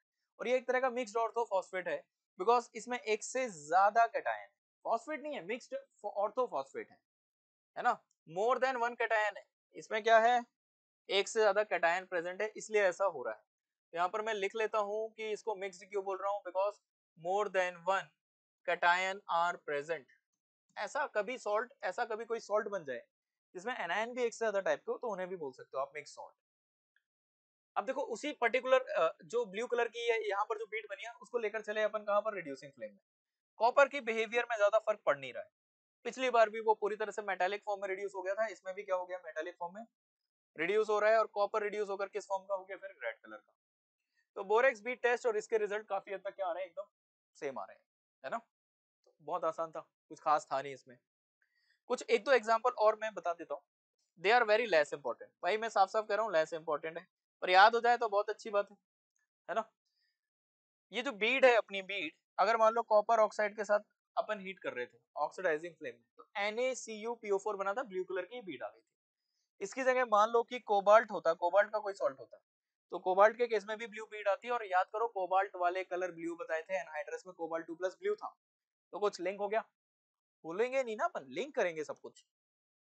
क्रोमियम मैंने ग्रीन बताया था उस टाइम, अभी भी ग्रीन आ गया भाई, कोबाल्ट 2+ एनहाइड्रस, बार बार याद करो, कोबाल्ट 2+ एनहाइड्रस मतलब क्या होता है, ब्लू, और हाइड्रेटेड मतलब हो गया COCl2.6H2O, तब कलर होता है पिंक। और ठीक ऐसी क्रोमियम +3 में आप कहीं भी चले जाओ यार, क्रोमियम सल्फेट उठाकर देख लो, Cr2SO4 होल थ्राइस, ग्रीन ही है। और Cr2O3 देख लो, ये भी ग्रीन कलर का रेसिड्यू होता है, तो आसानी से लिंक होगा। इन कलर के लोड तो लेने नहीं है, लोड लेना ही नहीं है, कलर सारे लिंक करवा दूंगा मैं, पर यार कुछ 5-10 कलर तो याद मिनिमम करने पड़ेंगे ना, तो ये याद कर लो, ठीक है। आगे देखते हैं आगे क्या अपने पास अब। एक और छोटा सा बीट टेस्ट है जो मैंने कहा था ना, एक बीट अपन ने अभी थोड़ी देर पहले पढ़ा था, Na2MnO4, ग्रीन कलर की बीट, ग्रीन कलर की बीट, बस अब उसी का ही एक और एक एग्जांपल दिखाना है। Very very less important, still एक बार देख लेते हैं, छोटा सा काम करना है। थोड़ा सा क्वांटिटी में Na2CO3 ले लो, हीट कर लो प्लेटिनम लूप पे बंसन फ्लेम में, और फिर आप देखोगे कि एक व्हाइट ओपेक बीड बन रही है। ओपेक मतलब आर पार तो नहीं दिखने वाला, ट्रांसपेरेंट नहीं है इस बार, बीड बन गई। और ये जो हॉट बीड है अपनी, इसको किसमें डिप करोगे आप? सॉल्ट में, ताकि इसके सरफेस में सॉल्ट आ जाए, है ना। सॉल्ट में into a little KNO3 powder and then into a sample of powder and again heated, और फिर से हीट करो। यहाँ पर याद रखना KNO3 पाउडर जो लिखा है वो स्पेसिफिकली इसके लिए लगाते हैं, है ना, क्योंकि रिएक्शन जो आगे इन्वॉल्व होगी वो आप समझ पाओगे फिर। प्लस सॉल्ट भी होना चाहिए ना, plus and then into a sample powder, ये सैंपल पाउडर ही आपका सॉल्ट है भाई। तो यहाँ पर एक चीज एक्स्ट्रा करनी पड़ गई अपन को, कि बीड में थोड़ा सा KNO3 मिलाया पाउडर के फॉर्म में, और साथ में फिर सॉल्ट भी लगाया, फिर हीट किया है। तो ऑब्जर्वेशन क्या क्या मिल रहा है? ग्रीन बीड मिल रही है अगर, तो ग्रीन बीड पहले ही बता दूं मैं, आप अगर ये चार कलर अभी याद कर लो तो आगे भी परेशानी खत्म हो जाएगी। ये चार कलर क्या क्या है भाई? एक तो KMNO4 से आया है MNO4 माइनस। मैं बार बार टॉपिक में इधर उधर इसलिए होता हूँ क्योंकि आपको लिंक करना है सब कुछ, मैं चाहता हूँ अभी के अभी याद हो जाए। MNO4 माइनस जो है, याद रखो मोस्टली ये इंटेंस पिंक या पर्पल, पिंक या पर्पल कलर का होता है। इसमें ज्यादा चेंजेस नहीं मिलेंगे, हमेशा ऐसा ही दिखाई देगा आपको। और इसी का एक वर्जन होता है मैग्नेट MNO4 2 माइनस, और ये आपको मोस्टली ग्रीन कलर का दिखाई देगा, K2MNO4 फॉर एग्जांपल। ये दो कलर याद कर लो, और ठीक ऐसे ही एक कलर और याद करो भाई, डायक्रोमेट उठा लो, मोस्टली आपको ऑरेंज दिखाई देगा या रेड दिखाई देगा, कंपाउंड्स के फॉर्म में भी मोस्टली रेड ही दिखाई देता है। और इसी का एक और वर्जन है क्रोमेट CrO4 2 माइनस, ठीक है। तो क्रोमेट आप देखोगे मोस्टली येलो कलर का दिखाई देगा, और ज्यादातर chromate, sodium chromate, lead chromate, barium chromate, सब येलो है। दो क्रोमेट रेड होते हैं, वो अपन आगे चल के देखेंगे, मोस्टली येलो होते हैं। इसका फायदा उठाना है अपन को, बार बार फायदा उठाना है। अगर ग्रीन कलर की बीड मिल रही है तो मैग्नीज होने के चांस कैसे बन गए? ऐसे बन गए, देखो MnO मान लो अगर अपना सॉल्ट होता, है ना, तो फिर Na2CO3 के साथ, दैट इज वो जो बीड मिली अपनी, बीड मिलेगी जो, उसके साथ कंबाइन करो ऑक्सीजन की प्रेजेंस में, Na2MnO4 मिलेगा। MnO4 माइनस आयन को हम बोलते हैं मैंगनेट आयन, मैंगनेट आयन, और ऊपर वाले को परमैंगनेट आयन। इसलिए इस कंपाउंड का नाम क्या हो जाएगा? सोडियम मैंगनेट, क्योंकि यहाँ पर MnO4 पे चार्ज 2 माइनस आएगा। और ये ग्रीन कलर की बीड है, और कलर कैसे याद किया अपन ने? मैग्नेट से याद कर लिया, मैग्नेट ग्रीन, मोस्टली ग्रीन। अगर मान लो येलो कलर की बीड बन जाए तो फिर क्रोमियम होने के चांस है, पर जनरली क्रोमियम तो हमने क्रोमियम 3+ जब हमने ग्रीन देखा है, और मैंने कहा ना जनरली, कभी कभी ये कलर में थोड़ा चेंजेस हो सकते हैं भाई। यहाँ देखो क्रोमियम का ये ऑक्साइड है, और फिर से वही Beed plus oxygen, Beed actually heat करने के बाद बनेगी, पर लेते तो अपन Na2CO3 है, हीट किया अपन ने इसको, तो Na2CrO4 sodium chromate, sodium chromate. वैसे यहाँ से लिंक तो हो जाएगा, कोई दिक्कत तो होगी नहीं, क्रोमेट येलो कलर के होते हैं, हो गया लिंक। सोडियम क्रोमेट कैसी बीट आ गई? येलो कलर की बीट आ गई। तो आप देखो कुछ 4-5 कलर याद करने से कितना फायदा मिल रहा है, आसानी से रिजल्ट याद हो जा रहा है, ठीक है। चलो आगे देखते हैं और क्या है अपने पास। चारकोल केविटी टेस्ट, ये टेस्ट ना थोड़ा अलग सा टेस्ट है, ये कोई ऐसा खास बोल नहीं सकते कि आपको एंड ऑफ द डे बता ही देगा कि ये वाला है ना, ये वाला क्या है, बिकॉज ये कहीं ना कहीं एक कैजुअल टेस्ट है, कैजुअल आइडिया देने वाला है आपको, casual idea of salt present. और इसमें ना बहुत ज्यादा डिटेल्स में चीजें अवेलेबल नहीं होती है, बट फिर भी जितना इन डेप्थ हम देख सकते हैं देखेंगे यहाँ पर। इन दिस टेस्ट सबसे पहले क्या करो, पहले अच्छे से सुन लो जरा, चारकोल केविटी वर्ड को अच्छे से समझना है अपन को। केविटी का मतलब एक छेद, एक गड्ढा की तरह है हमारे लिए, और चारकोल की केविटी यानी चारकोल के ऊपर एक केविटी बना देनी है अपन को, और फिर जो भी टेस्ट होगा इसलिए उसका नाम चारकोल केविटी पड़ गया है। अभी फिलहाल तो ये देखो कि इस टेस्ट में होना क्या है। इस टेस्ट में जो मेटल के ऑक्साइड होंगे, जो भी आप लोगे सॉल्ट सैंपल के फॉर्म में, वो आपको कलर्ड इनक्रस्टेशन या फिर रेसिड्यू, एक ही बात है, उस फॉर्म में अपीयर होंगे। कुछ केसेस में क्या होगा, ये जो ऑक्साइड बनेंगे वो पार्शियली अंडरगोस रिडक्शन। कारण क्या है कि ये चारकोल में कार्बन है, और कार्बन एक अच्छा रिड्यूसिंग एजेंट भी है, इसलिए कभी कभी वो मेटल ऑक्साइड रिड्यूस भी हो सकता है, डिपेंडिंग अपॉन कि वो मोर रिएक्टिव का है कि लेस रिएक्टिव का है। जैसे फॉर एग्जांपल सोडियम है, मैग्नीशियम का ऑक्साइड है, एल्यूमिनियम का ऑक्साइड है, भाई आप इनको कुछ भी कर लो, ये कार्बन से रिड्यूस नहीं होने वाले हैं। कुछ भी कर लो का मतलब है कि अब आप 5000 4000 3000 डिग्री क्रिएट कर सकते हो तब तो फिर हो जाएंगे, पर इतना भी हाई टेम्परेचर नहीं जनरेट किया जाता मेटलर्जी में। उसका कारण ये होता है क्योंकि फ्यूल कॉस्ट बढ़ जाएगा, और फ्यूल कॉस्ट बढ़ेगा तो फिर महंगाई बढ़ जाएगी। मेटल फिर क्या ही मतलब का जब पब्लिक के यूज में नहीं आ रहा है, या फिर बेसिकली हम उसको उस फॉर्म में नहीं ला पा रहे जिस फॉर्म में सबके लिए एक्सेसिबल हो। तो यही कह रहा था कि कुछ केस में ये जो मेटल के ऑक्साइड है वो किस में कन्वर्ट हो सकते हैं, मेटालिक फॉर्म में। और जब वो मेटालिक फॉर्म में कन्वर्ट होंगे तो मेटालिक बीट्स या स्केल्स के फॉर्म में दिखाई देंगे। स्केल्स का मतलब है, ऐसे सोचो कि एक कोई सरफेस है, उसके साइड से कोई पाउडर वगैरह का जम जाना, स्केल के फॉर्म में जम जाना। ठीक है, जहां तक सवाल है प्रोसेस, प्रोसेस क्या है जरा देखो। पहले उठा लो सॉल्ट, उसमें थोड़ा सा मिलाओ सोडियम कार्बोनेट, और सोडियम कार्बोनेट मिलाने के पीछे कुछ तो कारण होगा। दो कारण सामने आते हैं, एक तो पेस्ट बनाना ही होता है, हीट वीट करना है आगे चल के। आपको ये भी समझना है कि भाई देखो, ये ऐसा इमेजिन करो, ऐसा इमेजिन करो कि ऐसे कुछ अपनी एक चारकोल की ब्लॉक है। ड्राइंग में मैं ना बहुत ही गंदा हूं, तो समझ जाओ कैसी ड्राइंग होगी मेरी। तो चारकोल केविटी है ये, और इसमें ना एक बोरर के थ्रू अपन ने, बल्कि थोड़ा एरर है यहाँ, इसको सुधार कर अपन ऐसा लिख सकते हैं कि ये चारकोल का ब्लॉक है, और इसके अंदर अपन ने एक छोटा सा बोर या होल कर दिया है, और इसे अपन बोल रहे हैं केविटी। और भूलो मत, चारकोल का ब्लॉक है भाई ये। ठीक है, अब मान लो होता क्या है यहाँ पर, वैसे ये समझते हैं थोड़ा, फिर ये लाइनें आपको एक बार में समझ में आएंगी। हमारे पास बंसन बर्नर होता है, ऐसा उसकी फ्लेम है ये। हमने यहाँ पर ना क्या कर दिया, वो सॉल्ट का सैंपल भर दिया जिसके बारे में अपन को जानकारी जुटानी है। और ठीक ऐसा कुछ एक ब्लो पाइप होता है, जैसे अपन चूल्हे वगैरह में करते हैं ना, चूल्हा समझते हैं, जैसे गांव वगैरह में चूल्हे यूज होते हैं ना, तो वो फ्लेम को डाइवर्ट करने के लिए यूज करते हैं एक लकड़ी का टुकड़ा, कुछ ऐसा। ये अपने लिए एक ब्लो पाइप है। इस ब्लो पाइप के सहारे अपन को एक जरूरी काम ये करना है, इस फ्लेम को डाइवर्ट कराकर इस पर्टिकुलर सॉल्ट के ऊपर फॉल कराना है, क्योंकि हमें ऐसे ही हीट करना पड़ेगा इसको। डायरेक्ट हीट नहीं कर देना, पता लगे चारकोल CO2 बना के मजे से घूम रहे हो, कुछ नहीं बचा था सर, एंड में सब उड़ा आया, नहीं ऐसे नहीं करना है ना। तो फ्लेम को इसके ऊपर डाइवर्ट कराना है। पर ऐसा हो सकता है कि ये जो सॉल्ट है, इस फ्लेम को जब आप डाइवर्ट कराओगे तो नो डाउट यार आप फूकोगे उसको फ्लेम को डाइवर्ट करने के लिए, तो यहाँ जो सॉल्ट पड़ा हुआ है वो उड़ सकता है, निकल जाएगा यहाँ से, ये चांसेस हैं। इसलिए उसको पेस्ट फॉर्म में कन्वर्ट करना है, तो यहाँ पर पेस्ट फॉर्म में रखना है भाई।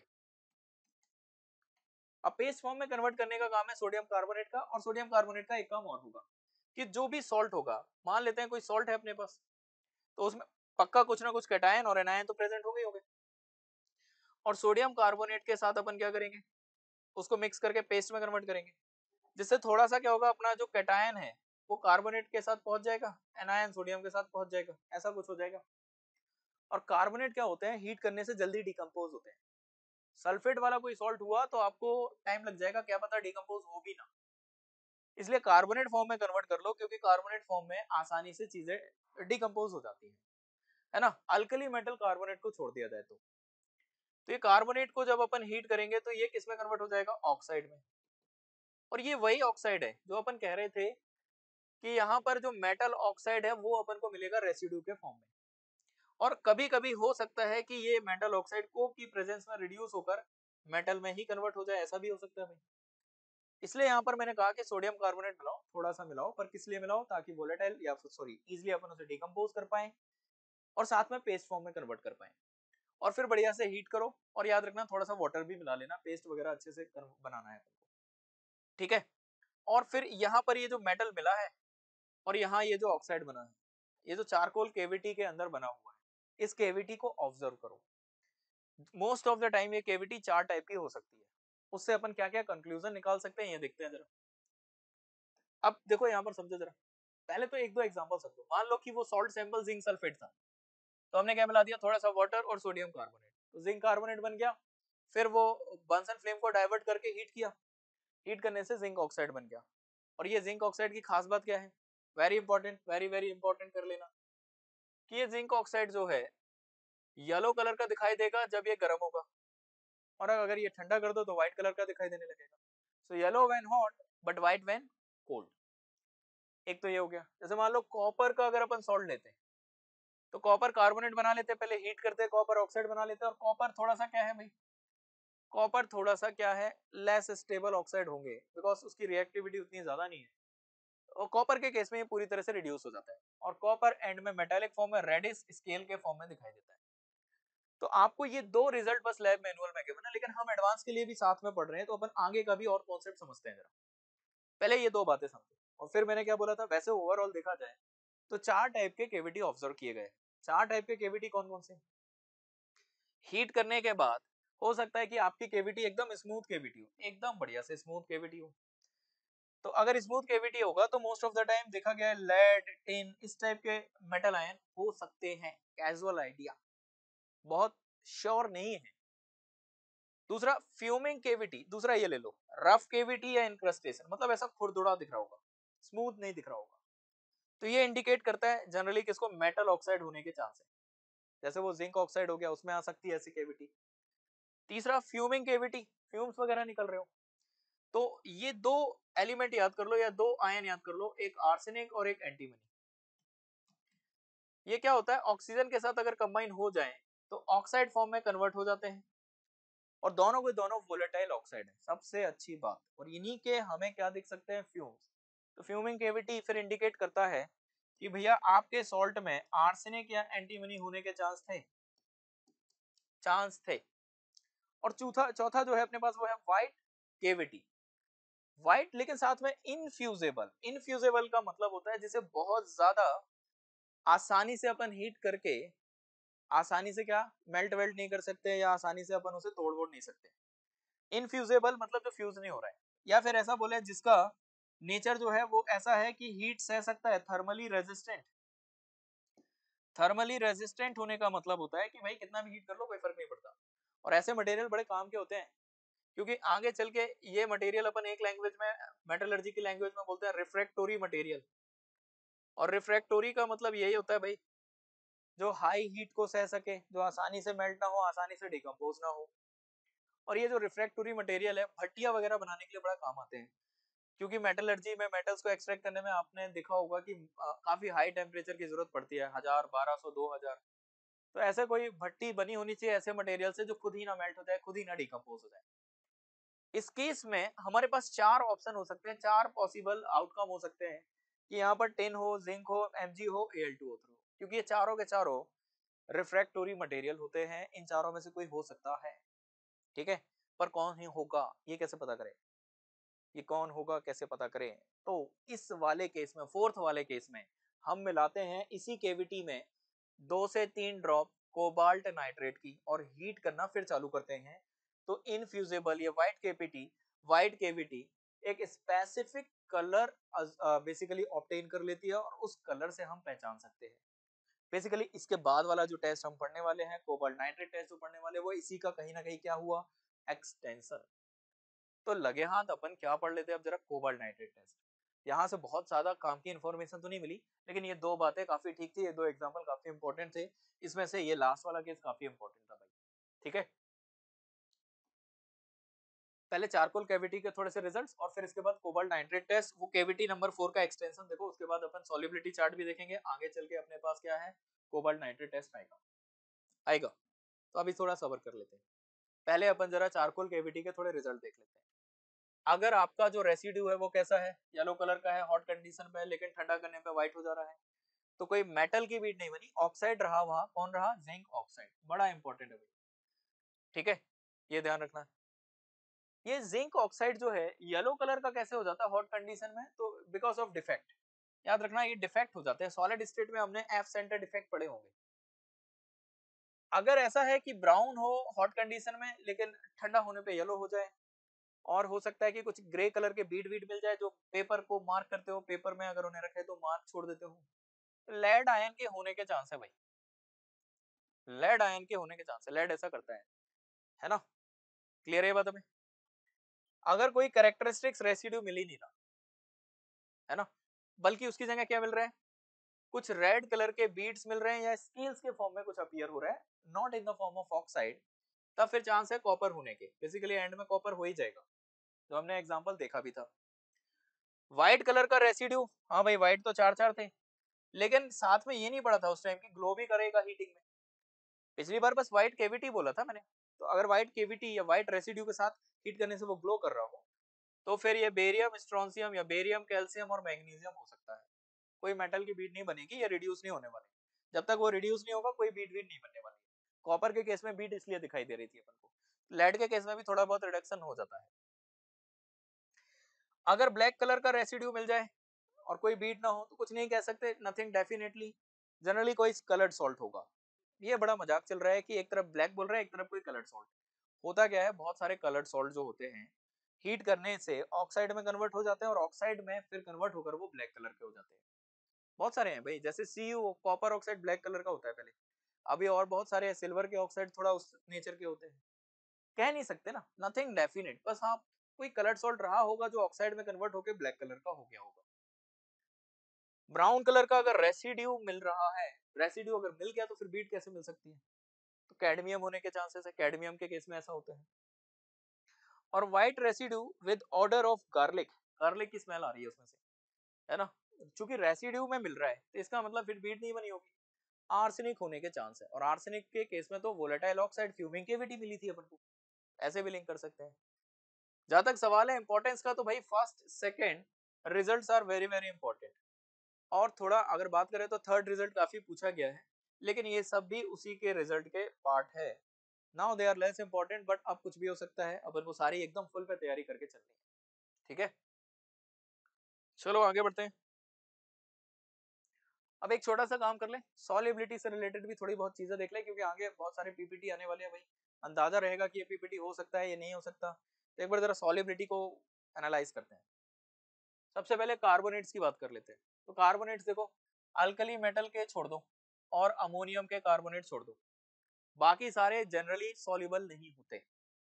अब अल्कली मेटल में sodium carbonate soluble, potassium carbonate soluble, ammonium carbonate soluble, लेकिन बाकी सारे मतलब फॉर एग्जांपल कैल्शियम कार्बोनेट, आप देखो व्हाइट पीपीटी है, magnesium carbonate white PPT, barium carbonate white PPT, zinc carbonate is also almost white PPT की तरह ही है, बहुत कम सॉल्युबल है। तो ये आ गया समझ में एकदम, कार्बोनेट में याद कर लो, अल्कली और अमोनियम छोड़ दो, और कार्बोनेट जो है ना बिल्कुल सल्फाइड जैसा ही है, एक्सेप्ट ऑफ फिर अल्कली मेटल और अमोनियम, बाकी सारे स्पेरिंगली सॉल्युबल या इनसॉल्युबल है। For example calcium sulphide white PPT, barium sulphide white PPT, mostly white ही दिखेंगे आपको, क्योंकि क्या है ना, अपने कोर्स में जो एनायंस है वो सारे के सारे colourless he almost in general. फिर वो KMnO4 MnO4 माइनस उन लोगों का क्या, तो अगर अपन लैब मैनुअल के अकॉर्डिंग चले ना तो वो उतना ज्यादा इन डेप्थ डिस्कस नहीं किए जाते, तो डी ब्लॉक के एंगल से भी आते हैं, पर अभी हमें एडवांस के लिए पढ़ना है तो अभी अपन को फुल फ्लैश सारी जानकारी होनी चाहिए। सल्फाइड्स सल्फाइड्स सल्फाइड्स, तो देखो एसिड मतलब H2S की बात कर लो या कोई पॉलीसल्फाइड, पर अल्टीमेटली कौन, अल्कली मेटल, अल्कली मेटल वाले सॉल्युबल, अल्कली मेटल के कंपाउंड्स मोस्टली सॉल्युबल। एक पीपीटी बताऊंगा मैं सोडियम का आपको, वरना तो आप मान के चलो अल्कली मेटल में कुछ है, मोस्टली सॉल्युबल ही है। अल्कलाइन अर्थ मेटल की अगर बात करें तो थोड़ा कम सॉल्युबल है, स्पेरिंगली सॉल्युबल है, बट ग्रेजुअली वो धीरे धीरे बायसल्फाइड में चेंज हो जाते हैं अगर अपन थोड़ी देर सॉल्यूशन में रुके रहे। व्हेन कांटेक्ट विद वाटर, लगातार वाटर या एक्वस मीडियम में बने रहेंगे, अगर इनको छोड़ दें तो बाकी सारे फिर वही इनसॉल्युबल। कुछ एग्जांपल, जिंक सल्फाइड, जी हाँ व्हाइट पीपीटी, यार सारे व्हाइट नहीं होते हैं ना, ऐसा नहीं है। जैसे कैडमियम सल्फाइड, आगे बढ़ोगे देखोगे सब एक एक, येलो पीपीटी, कोई भी उठा लो ना, for example copper sulphide black, etcetera etcetera. तो आसान है ना, अल्कली मेटल पकड़ के रख लो अच्छे से बिल्कुल एकदम, उसके अलावा बाकी मोस्टली इनसॉल्युबल। नाइट्राइट और नाइट्रेट्स भैया ये सबके सॉल्युबल, सबके सॉल्युबल, एक्सेप्ट एक को छोड़ दो, AgNO2 white PPT, silver nitrite white PPT, बाकी मोस्टली सॉल्युबल। तो इनके प्रेसिपिटेट्स, इनके प्रेसिपिटेट्स लाना बड़ा मुश्किल है भाई, ध्यान रखना, बड़ा आसान हो गया, देखो एक अलग कर दिया व्हाइट पीपीटी, बाकी सारे सॉल्युबल। एसीटेट की बात करो तो एसीटेट्स भी जनरली सॉल्युबल है, पर इन प्राणियों के नहीं है, मतलब सिल्वर एसीटेट स्पेरिंगली सॉल्युबल या ऑलमोस्ट इनसॉल्युबल, और मर्क्यूरिक एसीटेट भी स्पेरिंगली सॉल्युबल या इनसॉल्युबल, और वो भी स्पेरिंगली सॉल्युबल बोला है मैंने, मतलब बहुत लेस सॉल्युबल है, ऑलमोस्ट स्टैंडिंग टू पीपीटी बनने के लिए तैयार है। क्लियर है ये बात हमें? अब क्लोराइड में देख लो, क्लोराइड में क्या क्या अपने पास, मोस्ट सॉल्युबल, ज्यादातर तो क्लोराइड सॉल्युबल है, पर कुछ आपको अलग ही याद आ जाता है, AgCl वगैरह। तो बस ये याद कर लो, इतने याद कर लो। और इतने अगर नहीं याद होते तो डोंट वरी, आगे धीरे धीरे कटायन में सब याद हो जाएगा। PbCl2 white PPT, Hg2Cl2 white PPT, AgCl white PPT, CuCl white PPT, ये सारे व्हाइट ही PPT ऑलमोस्ट। भाई अगर ये याद अभी हो जाए बहुत अच्छी बात है, नहीं हो सबर रखो, धीरे धीरे कटायन में सबके सब याद करवा दूंगा। Hg2OCl2 ये भी व्हाइट PPT, ठीक है। ब्रोमाइड्स, ब्रोमाइड्स इनके जो है AgBr व्हाइट PPT पढ़ा था हमने, HgBr2 वो ग्रीन कलर का होता है, और Cu2Br2 या CuBr व्हाइट होता है, तो ये इनसॉल्युबल है। PbBr2 थोड़ा सा स्पेरिंगली सॉल्युबल है, मतलब अगर हीट करोगे तो हो सकता है PPT डिसअपियर हो जाए, और ठंडा रखोगे सॉल्यूशन तो अपीयर हो जाए। बाकी उनको छोड़कर बाकी सब सॉल्युबल है। तो बहुत गिने चुने हैं भाई, बहुत गिने चुने हैं, इतने याद कर लो ना, ये याद कर लो ना कौन इनसॉल्युबल है, बचे हुए तो सॉल्युबल। या फिर आयोडाइड्स में भी ये 3 आयन यहाँ पर दिख जाएंगे आपको, Ag plus Hg plus copper, इसके साथ साथ बिस्मथ और इनके भी मिल जाएंगे। PbI2 येलो PPT, अभी अगर कलर नहीं याद है ना डोंट वरी, अभी तो मैं बस एक हल्का फुल्का अंदाजा दे रहा हूँ सॉलिबिलिटी का। कैटायंस में मैं एक एक सॉल्ट का कलर के साथ साथ सब याद कर लेंगे अपन, डोंट वरी। बट अभी सुन लो एक एक बार, आगे काम आएगा भाई।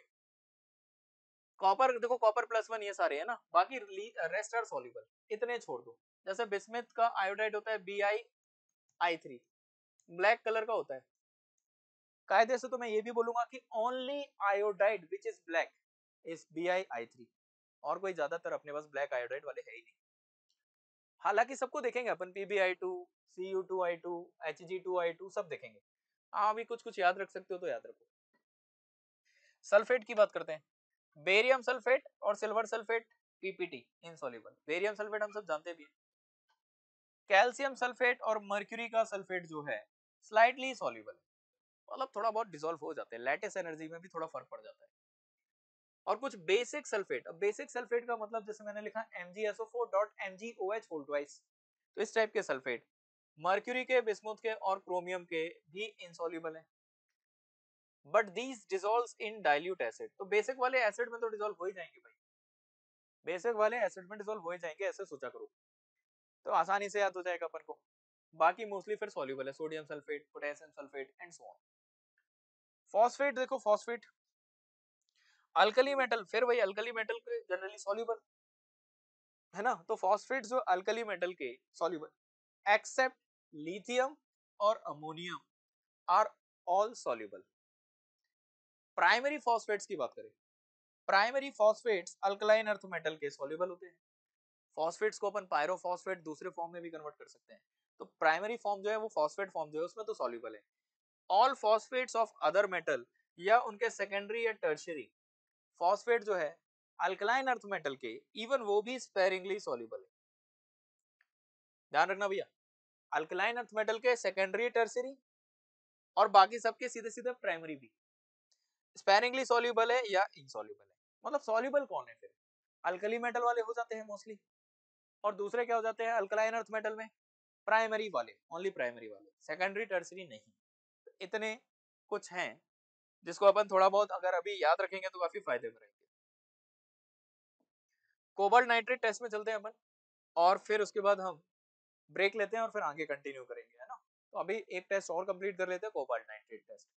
और इस टेस्ट में बड़ा सिंपल सा काम था, मैंने क्या बताया था, कहीं ना कहीं अपन देखें तो ये एक्सटेंशन ही है किसका, चारकोल केविटी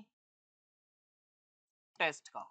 और किस केविटी का, इन विच, जिसमें अपनी केविटी जो बनी थी, in which cavity is first of all white थी और दूसरा इनफ्यूजिबल थी। So cavity is white and infusible, ठीक है।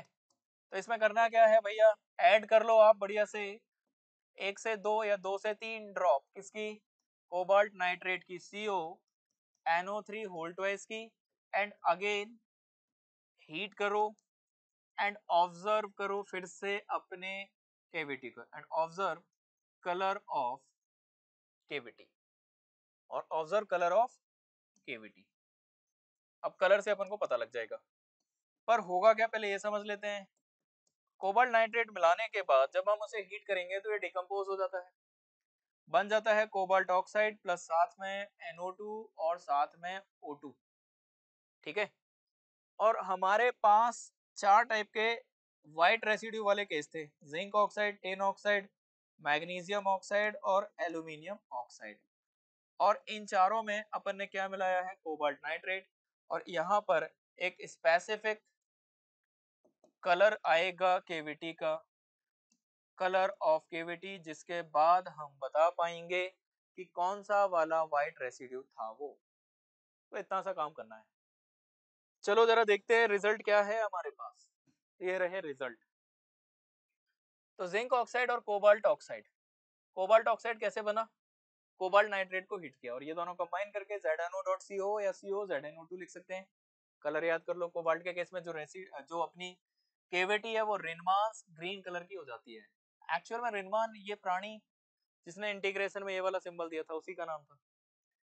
मैग्नीशियम के केस में पिंक कलर का सॉल्ट बनता है या रेसिड्यू जो है पिंक कलर का हो जाएगा। एल्यूमिनियम के केस में थर्नाट ब्लू और फाइनली टिन के केस में ब्लूइश ग्रीन। और ये चारों कलर बहुत ज्यादा इंपॉर्टेंट होंगे। चारकोल केविटी से ज्यादा तो ये इंपॉर्टेंट है, उसका एक्सटेंशन वर्जन। तो ये अच्छे से याद कर लो, बिल्कुल एकदम याद कर लो, है ना। तो जिंक ऑक्साइड के केस में जो है रिनमांस ग्रीन बना देना है अपन को, एल्यूमिनियम वाले केस में थर्नाट ब्लू बना देना है, टिन वाले में ब्लूइश ग्रीन बना देना है, और मैग्नीशियम पिंक, मैग्नीशियम पिंक। ठीक है, तो हमने इतना कंप्लीट किया। आगे भी अपन आगे इसको और फर्दर वीडियोस बनाते रहेंगे। अभी ये पार्ट हमने काफी कुछ कवर कर लिया है। अभी ड्राई टेस्ट की अगर अपन बात करें तो अभी अपने हीटिंग इफेक्ट्स बचे हैं, देन फिर चालू करेंगे अपन वेट टेस्ट। और वेट टेस्ट कैसे चलेगा अपना, पहले एनायंस का अपन प्रीलिमिनरी टेस्ट सीखेंगे और कैटायंस का प्रीलिमिनरी टेस्ट सीखेंगे, फिर अपन एनायंस का कंफर्मेटरी करेंगे और फिर कैटायंस का कंफर्मेटरी करेंगे। इस तरीके से अपन आगे बढ़ेंगे। तो आज के लिए अपन यहाँ पर रुकते हैं और फिर आगे और कंटिन्यू करेंगे।